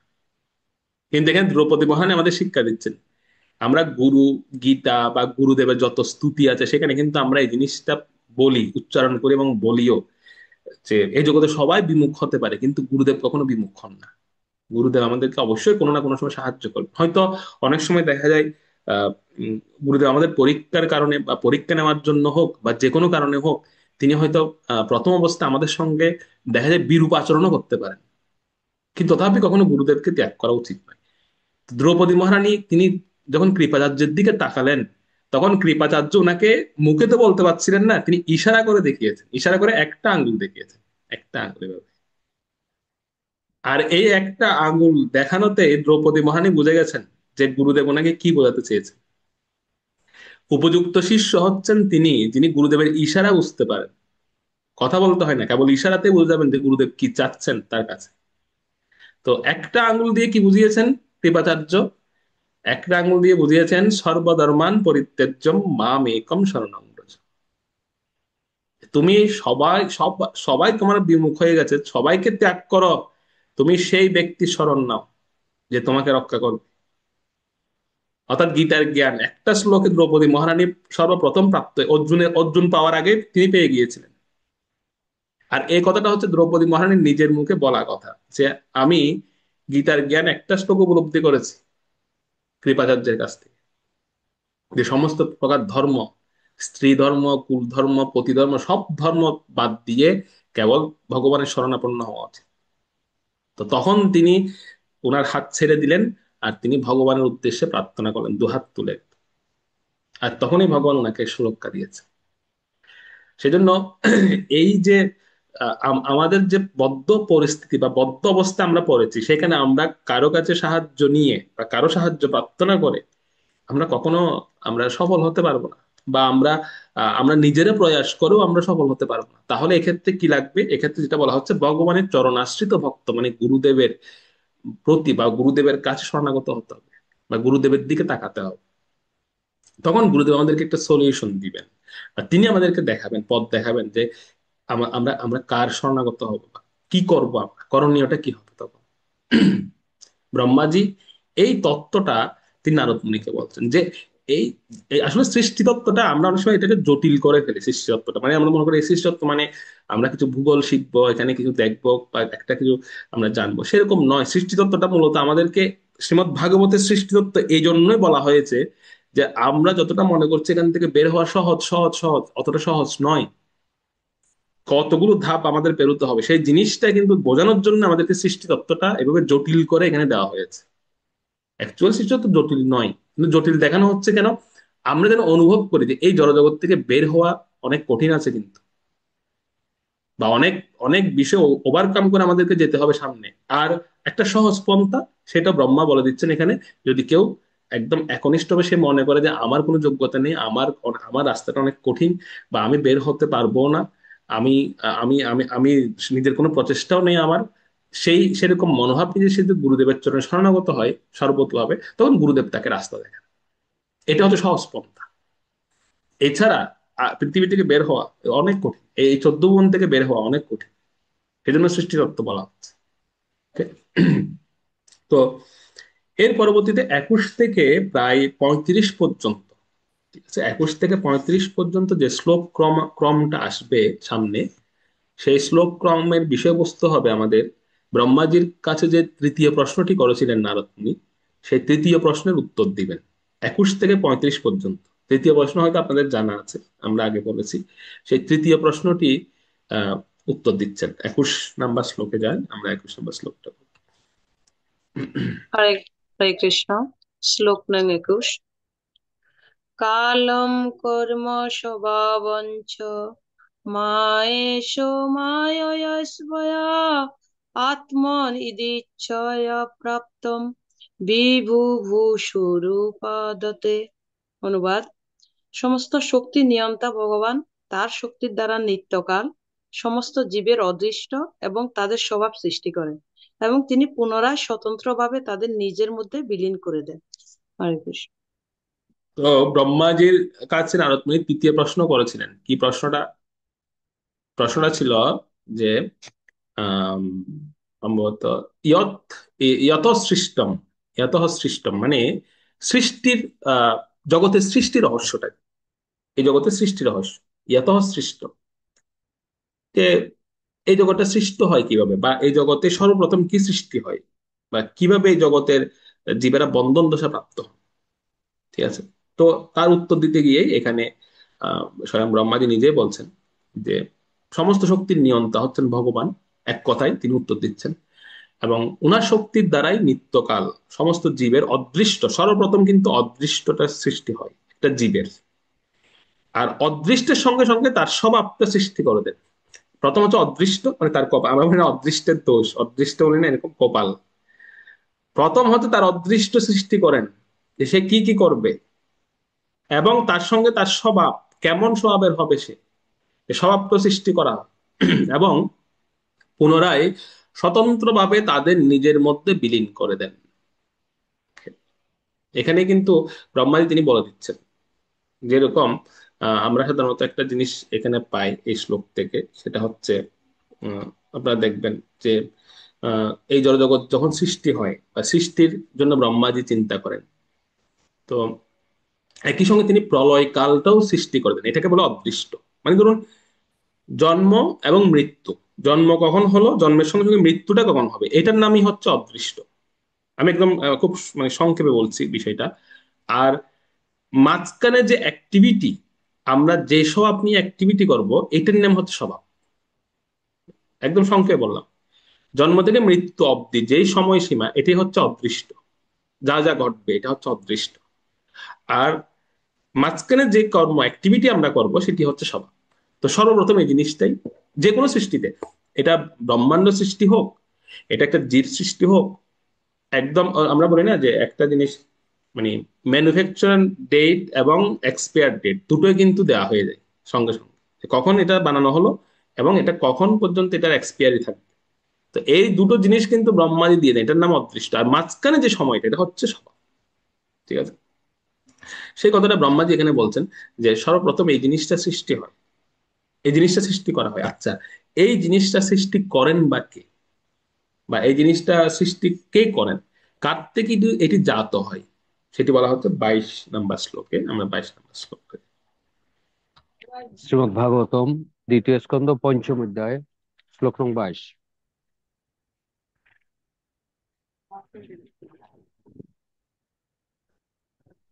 কালাদ গুণ ব্যতিকর পরিণাম স্বভাবতঃ কর্মণ সৃষ্টি মহত পুরুষাদিষ্ঠিতাৎ অবুদ্ধ। অনুবাদ: প্রথম পুরুষ অবতারের পর মহত্তত্ত্ব বা জড় সৃষ্টির তত্ত্ব প্রকাশিত হয়, তারপর কাল প্রকট হয় এবং কালক্রমে তিনটি গুণ প্রকাশিত হয়। প্রকৃতির অর্থ হচ্ছে তিনটি গুণের অভিব্যক্তি, সেগুলি কার্যে রূপান্তরিত হয়। হরে কৃষ্ণ। ওকে, আমি সম্ভবত দেখা যাবে নেক্সট ক্লাসে, এটা আমাকে উপেন্দ্র বলরামপুর একটু মনে করিয়ে দেবেন মাঝখানে, যে নেক্সট ক্লাসে আমি আপনাদেরকে একটা চার্ট দেখাবো। এই যে ক্রমটা আমরা এখানে এখানে বর্ণনা করছি না, এই একই ক্রমের, এই ক্রমের উপর একটা চার্ট আমার কাছে করা আছে। এটা এখন এমনি কাগজে কলমে করা, সেজন্য আমি দেখাতে পারছি না। এটা আমরা একটা প্রিন্ট করে এখানে মানে সফট কপিতে আমি এখানে দেখাবো আপনাদেরকে আগামী ক্লাসে, এটা একটু মনে করিয়ে দেবো। তো এখানে ব্রহ্মাজি বলছেন, এই যে ওই চার্টটা দেখলে আপনারা আরো ক্লিয়ার হবেন যে মানে ক্রমটা কি। কিসের পরে কি কি সৃষ্টি হচ্ছে। তো সর্বপ্রথম এখানেই ব্রহ্মাজি নিজেই বলছেন, প্রথম হচ্ছে কি, প্রথম পুরুষ অবতার কারণ নবসায়ী ভগবান, কারণ ব্যবসায়ী ভগবান, তিনি প্রথম পুরুষ অবতার। তিনি কি করেন, তিনি কারণোদক সমুদ্রে তিনি আহ শায়িত হন, এবং উনি মহাতত্ত্ব বা জড়সৃষ্টির যে তত্ত্ব সেটি উনি কি করেন, ঈক্ষণ করেন সেটির প্রতি, অর্থাৎ ভগবানের সাংস প্রকাশ। ঠিক আছে, কারণ কারণ কারণ ব্যবসায়ী বিষ্ণু হচ্ছে ভগবানের সাংস প্রকাশ। তিনি দৃষ্টিপাতের মাধ্যমে, ওনার ঈক্ষণের মাধ্যমে তিনি জীবকে জড়া প্রকৃতিতে কি করে প্রবিষ্ট করেন। আর সেখানে দুটো জিনিস সৃষ্টি হয়, একটি হচ্ছে কাল, সেখানে কাল প্রকট হয়, এবং পরবর্তী জীবের যে কর্ম, অর্থাৎ তিনটি গুণ প্রকাশিত হয় সেখানে। ঠিক আছে, কাল এবং তিনটি গুণ, এই দুইয়ের সমন্বয়ে কি হয়, প্রকৃতি সৃষ্টি হয়, কার্য করেন সেখানে, প্রকৃতি অ্যাক্টিভ হয়ে ওঠে। ঠিক আছে, Okay? যেটাকে জড়া প্রকৃতি বলা হয়, সেটাকে আবার এখানে আমাদের শাস্ত্রীয় ভাষায় প্রধান বলা হয়। জড়া প্রকৃতি তিনটি গুণ সেখানে নিষ্ক্রিয় অবস্থা থাকে প্রথমে। ঠিক আছে, প্রথমে হচ্ছে নিষ্ক্রিয় থাকে তখন। Okay? এটা ক্রিয়মান হবে কখন, সেই ক্রিয়মানের বিষয়টা বলা হবে পর্যায়ক্রমে। তো এখন এখন পর্যন্ত এতটুকু পর্যন্ত আমরা এটাই জানলাম যে সর্বপ্রথম কারণোদক সেই বিষ্ণু, উনার থেকেই এই মহতত্ত্ব বা জড়সৃষ্টির যে তত্ত্ব সেটি প্রকাশিত হয়। ঠিক আছে, তারপরে এর উপরে কালক্রমে কাল বা তিনটি গুণ এটি ধারাবাহিকভাবে প্রকাশিত হয়। এরপর নেক্সট আমরা শ্লোকে যাই, নেক্সট শ্লোকে যাই, এখানে কি বলবো। প্রভু হরে কৃষ্ণ। শ্লোক নম্বর 23।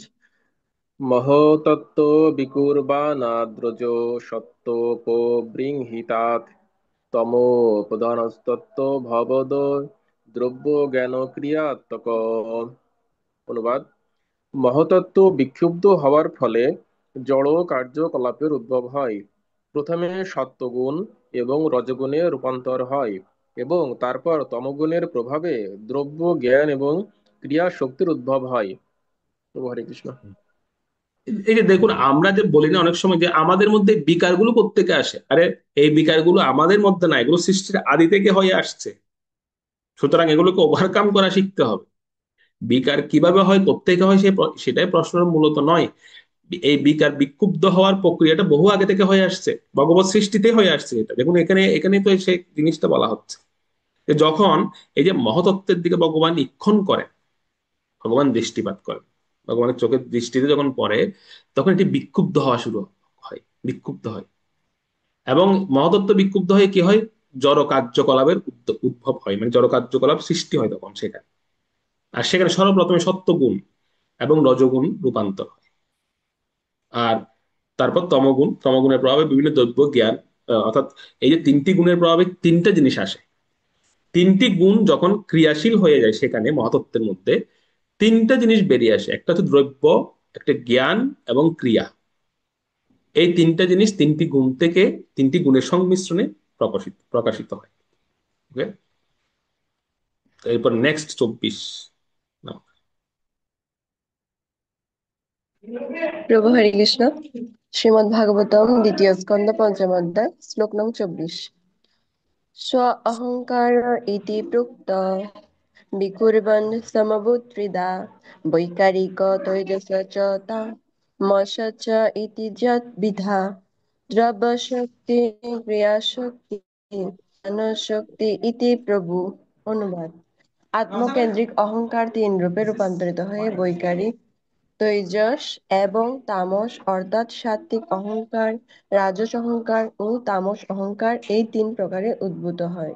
তামস অহংকার থেকে দ্রব্য শক্তি, রাজস অহংকার থেকে ক্রিয়াশক্তি এবং সাত্ত্বিক অহংকার থেকে জ্ঞান শক্তি প্রকাশ হয়। হে নারদ, তুমি তার হৃদয় হতে সক্ষম। এখানে একটা খুব গুরুত্বপূর্ণ বিষয় ব্রহ্মাজি স্বয়ং বলে দিয়েছেন, এই যে বিষয়গুলো, এই যে জিনিসগুলো ক্রিয়া করে কিসের বলে, ক্রিয়া করে কিসের শক্তির দ্বারা। তো ব্রহ্মাজি এখানে বলছেন, এখানে মূলত ক্রিয়া করে অহংকারের থেকে। এটা আমাদের জীবনেও, আমাদের জীবনে আমরা দেখতে পাই যে একটা সন্তান যখন ভূমিষ্ঠ হয়, তখন কিন্তু সে অতটা মানে অতটা তার মধ্যে ক্রিয়াশীল সে অত কিছু সে বুঝতে পারে না, কিন্তু ধীরে ধীরে ধীরে ধীরে দেখা যায় যত বড় হয় তখন তার মধ্যে বিভিন্ন রকম বিষয় ক্রিয়া করা শুরু করে, বিভিন্ন ভাবে সে বিভিন্ন বিষয়ে অ্যাক্টিভ হয়, বা বিভিন্ন বিষয়ে সে রিয়েক্ট করা শুরু করে। এই যে সৃষ্টি তত্ত্বের সঙ্গে আমাদের জীবনযাত্রা সম্পূর্ণ মিল।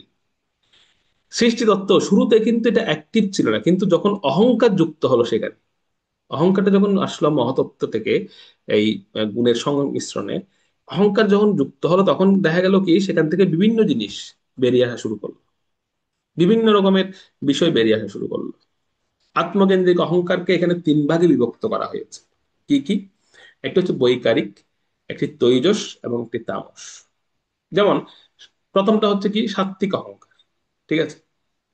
এটাকে আবার আরেকটু বিশ্লেষণ করা হচ্ছে। সাত্ত্বিক অহংকারটা কেমন? সেটা হচ্ছে সাত্ত্বিক অহংকারটা হচ্ছে জ্ঞানের অহংকার, যেখান থেকে জ্ঞান শক্তি প্রকাশিত হয়। যেমন কিছু কিছু ব্যক্তিরা দেখবেন তারা বলবে বা তারা বলেন অনেক সময় যে আমি আমি ভাই যেভাবে আছি সেভাবে ভালো, আমি আমি তো নিরামিষ খাই। মানে অনেক অনেক আছে দেখবেন না, নিরামিষ খাই। আহ হয়তো তারা ভক্ত না, কিন্তু নিরামিষ খাচ্ছে। বা আমি আমি একটু সাদামাটা জীবন যাপন করি, আমি কোনো ভেজালে থাকতে চাই না, আমি নির্ভেজাল ভাবে থাকতে চাই, আমাকে ডিস্টার্ব করে লাভ। এটা হচ্ছে সাত্ত্বিক অহংকার, যাদের মধ্যে এরকম মানসিকতা থাকে অনেক সময়, এরকম অনেকের মধ্যে থাকে যে আমাকে এগুলো বোঝানোর দরকার নেই, আমি বাবা যেভাবে আছি সেভাবে ভালো। এটা হচ্ছে সাত্ত্বিক অহংকার, এখান থেকে জ্ঞান শক্তি প্রকাশ হয়, ঠিক আছে? এটা কর্তা অভিমান এটাকে বলা হয়। আর রাজসিক অহংকারটা হচ্ছে কিরকম, রজগুণের সঙ্গে যখন অহংকার সংমিশ্রণ হয় তখন সেটাকে বলা হয় রাজস অহংকার। আর এই রাজস অহংকার থেকেই শুরু হয় ক্রিয়া শক্তি, যেটাকে বলা হয় কারণ। প্রথমটা ছিল কর্তা, সাত্ত্বিক অহংকারটাকে বলা হয় কর্তা, আর রাজসিক অহংকারটাকে বলা হয় কারণ। মানে এখানে হচ্ছে ক্রিয়া শক্তি, খুব ক্রিয়াশীল হবেন তিনি, খুব কর্মঠ, খুব ক্রিয়াশীল। রাজস অহংকারটা হচ্ছে এরকম যে আমি করছি আমি করছি, এরকম একটা মেন্টালিটি সবসময়। তো এই রাজস অহংকারটা তখন তার মধ্যে ক্রিয়াশীল হওয়া শুরু করে। এটা ক্রিয়াশীল যখন হয় তখন তৃতীয় যে অহংকার, তামস অহংকার, ঠিক আছে? সেই তামস অহংকারটা কিরকম, যেখান থেকে দ্রব্য শক্তি, যেটাকে বলা হয় কার্য শক্তি। প্রথমটা কর্তা, দ্বিতীয়টা কারণ, আর তৃতীয় হচ্ছে কার্য, দ্রব্য শক্তি উৎপন্ন। আর এই দেখুন এইবার আসবে পরবর্তী, আচ্ছা আমি আগে বলে দিচ্ছি সেটা। এই তিনটা তত্ত্ব বা তিনটা শক্তি, বা আমরা এটাকে কি বলবো, তিনটা গুণের সমন্বয়ে, অহংকারের সমন্বয়ে যে তিনটা তত্ত্ব প্রকাশ পায়, এর পরবর্তী আসবে ওই তিনটা যে বিষয় বলেছিলাম, অধিদৈব, আধ্যাত্ম এবং অধিভূত। এই তিনটা স্তর আসবে তারপরে, সেখানে প্রকাশ পায়। এবং ওনাদের অধিষ্ঠাত্রী দেবতাগণ কে কে, সে প্রসঙ্গ আমরা আলোচনা করব। কিন্তু সর্বপ্রথম যে জিনিসটা এখানে আলোচ্য, বা যে জিনিসটা এখানে খুব গুরুত্বপূর্ণ, সেটা হচ্ছে কি অহংকার, বা এই যে অহংকার আমরা এখানে দেখতে পাচ্ছি, সেটা হচ্ছে কিরকম। সৃষ্টি তত্ত্বে ব্রহ্মা যে এই অহংকারকে প্রবেশ করান কেন? ব্রহ্মা যে প্রবেশ করেছেন একটা বিশেষ উদ্দেশ্যে। কেন? উদ্দেশ্যটা কি আপনারা বলবেন, উদ্দেশ্যটা কি? উদ্দেশ্যটা হচ্ছে এই, ব্রহ্মা যে অহংকারটাকে প্রবেশ করেছেন নিজের পরিচিতি স্থাপন করার জন্য, প্রবণতা। এই যে আমাদের মধ্যে একটা, দেখেন না, যে আমি আমার সেলফ আইডেন্টিটি আমি দেখাতে চাই, সেলফ একটা পরিচিতি, আমি আমার পরিচিতি আমি এখানে রাখতে চাই প্রত্যেকটা কাজে। অনেক সময় আমরা কোনো জায়গায় দান করার পর আমরা বলি না, আমার এখানে আমার নেম, মানে ফলকটা, নাম ফলকটা এখানে লাগিয়ে দেবে। এই যে আমাদের একটা মানে নিজস্ব সত্তা, নিজস্ব সত্তা যে একটা পরিচয় করার জন্য একটা যে প্রবণতা, এই এই অহংকারটা কিন্তু এখান থেকে জাত, আত্মকেন্দ্রিক। অর্থাৎ ভগবানের যে একটা অস্তিত্ব আছে সেটা থেকে সম্পূর্ণ আলাদা ভাব। তো এই অহংকারটা, এইটা তাদের মধ্যে কাজ করবে, তাৎপর্য প্রভুপাদ লিখেছেন, এটা কাদের মধ্যে কাজ করবে? যারা জড় বিষয়াসক্ত বদ্ধ জীব, আত্মকেন্দ্রিক চিন্তা ভাবনা করে সবসময়, তাদের এই এই জিনিসটা অহংকার তাদের মধ্যে বেশি ক্রিয়াশীল হবে, তাদের মধ্যে কাজ করবে। হ্যাঁ, আপনারা বলবেন তো আমরা তো আসলে অ্যাকচুয়ালি আমরা তো সবাই বদ্ধজীব, আমাদের মধ্যে এটা কাজ করবে, এক কথা বলতে গেলে আমাদের সবার মধ্যে করবে। কিন্তু আমরা এই জিনিসটা শিখছি কেন, এই সৃষ্টি তত্ত্বটা আমরা পড়ছি কেন? যাতে এই অহংকারটা যখন আমাদের মধ্যে অ্যাক্টিভ হবে, কাজ করে। আবার এটা এটা এমন নয়, এটা আপনারা এরকম নেবেন না যে ব্রহ্মা যে এত কিছু থাকতে তিনি এই প্রক্রিয়া সৃষ্টি করলেন কেন, বা ভগবান এই প্রক্রিয়া সৃষ্টি করলেন কেন। এই জিনিসটা ছাড়া কিন্তু, অহংকার ছাড়া কিন্তু সৃষ্টি তত্ত্ব হবে না। অ্যাক্টিভই হবে না, এটা লাগবে এখানে। ঠিক আছে, এটার কিন্তু গুরুত্ব সৃষ্টি তত্ত্বে আছে, কিন্তু আমরা শিখছি কোন জিনিসটা, আমরা শিখছি যে না, এটা যেন আমাদেরকে বিভ্রান্ত করতে না পারে, আমরা যেন আমাদের চিন্ময় সত্তা থেকে ফিরে যেতে না পারি, ফিরে আসতে না পারি। আমাদের যে স্বরূপগত একটি ধর্ম, সেখান থেকে যেন আমরা কনভার্ট হয়ে যেতে না পারি, বা ডাইভার্ট হয়ে হয়ে না যায়। ঠিক আছে, কারণ তাৎপর্য প্রভুপাদ একটা সুন্দর কথা লিখেছেন যে যোগমায়া দেবী তিনি হচ্ছেন খুব জেদি। তাৎপর্য প্রভুপাদ লিখেছেন তিনি যারা এরকম ভগবান থেকে দূরে যেতে চায় বা ভগবান থেকে যারা দৃষ্টি ফেরাতে চায়, তাদেরকে তিনি সেরকম নির্বিশেষবাদী হয়ে তাদেরকে তিনি সেভাবে ভগবান থেকে বিমুখ করে রাখেন। যোগমায়া দেবীর কাজই হচ্ছে সেটা। এবং সেই সময় দেখবেন এই সমস্ত ব্যক্তিরা বিভিন্ন রকমের ভগবান সম্পর্কে বা এই জড়জগৎ সম্পর্কে বিভিন্ন রকমের ধারণা তারা দেয় আমাদেরকে, ভগবান নিরাকার নির্বিশেষ এই সমস্ত কিছু বলতে থাকে। ঠিক আছে, বা ভগবান তো কখনো জন্মগ্রহণ করতে পারেন না, বা ভগবান আসতে পারেন না, এরকম অনেক ধরনের তারা দেন। এবং তারা আরো বিষয়াসক্ত ব্যক্তিদেরকে কিভাবে বিষয় ভোগ করবে সেরকম তাদেরকে শিক্ষা দেয়। বিশেষ করে এই শ্লোকগুলো দিয়েও কিন্তু অনেকে অনেক অনেকজনকে বিভ্রান্তি করা হয় যে দেখো, এই অহংকারের কিন্তু প্রয়োজন আছে, বা এরকম সেলফ আইডেন্টিটির কিন্তু প্রয়োজন আছে, এগুলো লাগবে, এগুলো একদম ফেলে দিলে হবে না। ভগবান ভগবান আছেন ঠিক আছে, কিন্তু তুমিই করছো, তুমি তোমার ভিতরে ভগবান আছেন, তুমি স্বয়ং ভগবান, এভাবে মানে নর নর হচ্ছে নারায়ণ, সেরকম কিন্তু তারা বলতে থাকে। এবং একটা পর্যায়ে এমন হয় তারা এভাবে বলতে বলতে অহংকারটাকে এত বাড়িয়ে দেয়, এই অহংকারটা তখন কি করে সমস্ত তিন গুণকেও ছাপিয়ে গিয়ে সেটা ভগবান থেকে সম্পূর্ণ আমাদেরকে বিমুখ করে ফেলে। সেজন্য অহংকার সম্পর্কে এখানে ব্রহ্মাজি আমাদেরকে সাবধান করার জন্য বিষয়টা বলছেন যে সৃষ্টিতে অহংকারের প্রয়োজনীয়তা ছিল, অহংকারটা তিন গুণকে বিক্ষুব্ধ করে এই জিনিসগুলো সৃষ্টি করছেন বটে, কিন্তু তার অর্থ এই নয় যে আমরা আমাদের নিজস্ব যে আমাদের পরিচিতি সেটা ভুলে যাব। আমাদের পরিচিতি কি, আমাদের স্বরূপ হচ্ছে আমরা জীব মাত্রই নিত্য দাস, ভগবানের নিত্য দাস। সেই স্বরূপ থেকে যেন আমরা বিচ্যুত না হই। অহংকারের বলে যেন আমরা সেখান থেকে বেরিয়ে আসতে না পারি, এই বদ্ধ অবস্থায় যেন আমরা না পড়ি। অর্থাৎ ভগবানের এই যে সৃষ্টিতে ভগবানের কেবলমাত্র ইক্ষণের ফলে, ভগবানের একটা দৃষ্টিপাতের ফলে যে এত জীবের এত কিছু সৃষ্টি হয়ে যাচ্ছে, কর্ম কাল বা সমস্ত কিছু সৃষ্টি হচ্ছে, এই যে বিষয়টা, এই অবস্থা, সেটা পরবর্তীতে অহংকারে রূপান্তরিত হয়ে বা তমগুণ অধিষ্ঠিত হচ্ছে, এই জিনিসগুলো আমরা যেন বুঝে উপলব্ধি করে আমরা যেন সে অনুসারে কার্য করি, এই জিনিসটা বোঝানোর জন্য ব্রহ্মাজি এখানে বলছে। সেই জন্য এই শ্লোকের দেখবেন, এই শ্লোকের তাৎপর্যের প্রায় শেষের দিকে ছিল প্রভুপাদ একটি সুন্দর শ্লোক বলেছেন ভগবদ গীতা থেকে, নবম অধ্যায় 27 নম্বর শ্লোক। সেখানেই প্রভুপাদ বলে দিয়েছেন যে সেজন্য আমরা যেন সেই বিড়ম্বনায় না পড়ি। ভগবান সমস্ত কিছুর মূল শক্তি, দ্রব্য শক্তি বা ক্রিয়া শক্তি, এই যে নিয়ে যে সব জড়সভ্যতার যে বিড়ম্বনা, এই দ্রব্য শক্তি বা ক্রিয়া শক্তিগুলো কোত্থেকে হচ্ছে, কিভাবে হচ্ছে, এই যে বিড়ম্বনা, সেই বিড়ম্বনায় না পড়ে আমরা আমাদের কাজ হবে কি, আমাদের অ্যাক্টিভিটি হবে আমরা যেন যা কিছু করি, যা কিছু আমরা মানে আহার করি বা যা কিছু যজ্ঞ নিবেদন করি, দান করি, তপস্যা করি, সবগুলো যেন ভগবত উদ্দেশ্যে করি, বাস এটাই হবে আমাদের সূত্র। সৃষ্টি তত্ত্ব সম্পর্কে যদি আপনারা বলতে চান যে সৃষ্টি তত্ত্বের মূল সূত্রটা কি, বা সৃষ্টি তত্ত্বের মূল বিষয়টা কি, যদি আপনারা মানে আপনাদের যদি প্রশ্ন থাকে এরকম, তাহলে আমি বলবো এক কথাই, প্রভুপাদ তাৎপর্যের শেষে যে জিনিসটা বলেছেন, যা কিছু করব, সৃষ্টি তত্ত্বের মূল শিক্ষাই হচ্ছে এটা, যা কিছু আমরা করব সেটা যেন আমরা ভগবত উদ্দেশ্যে করি। কারণ ওনার থেকে জাত হচ্ছে সব, ওনার থেকে সবকিছু নেমে আসছে। সেজন্য আমরা যা কিছু করব সেগুলো যেন ভগবত উদ্দেশ্যে আমরা করি। তো এরপরে নেক্সট পরবর্তী শ্লোকগুলোতে আমরা দেখব এই সমস্ত ইন্দ্রিয়দের অধিষ্ঠাত্রী দেবতাগণকে কারা নিয়ন্ত্রণ করেন, আমাদের ইন্দ্রিয়গণকে, বা সৃষ্টিতে কোন কোন দেবতা কোন কোন ভূমিকায়, তারা কোন কোন অবস্থানে ওনারা আছেন, সেই সমস্ত বিষয় পরবর্তী 8টি শ্লোকে আমরা পড়বো। তো আমরা 25 থেকে পরবর্তী 8টি শ্লোক অধ্যয়ন করবো সেখানে। হরে কৃষ্ণ হরে কৃষ্ণ কৃষ্ণ কৃষ্ণ হরে হরে, হরে রাম হরে রাম রাম রাম হরে হরে। গ্রন্থরা শ্রীমদ ভাগবত মহাপুরাণ কি জয়, শিল প্রভুপাদ কি জয়, শিল গুরু মহারাজ কি জয়, সমবেত ভক্তবৃন্দ কি জয়, গৌর প্রেমানন্দ।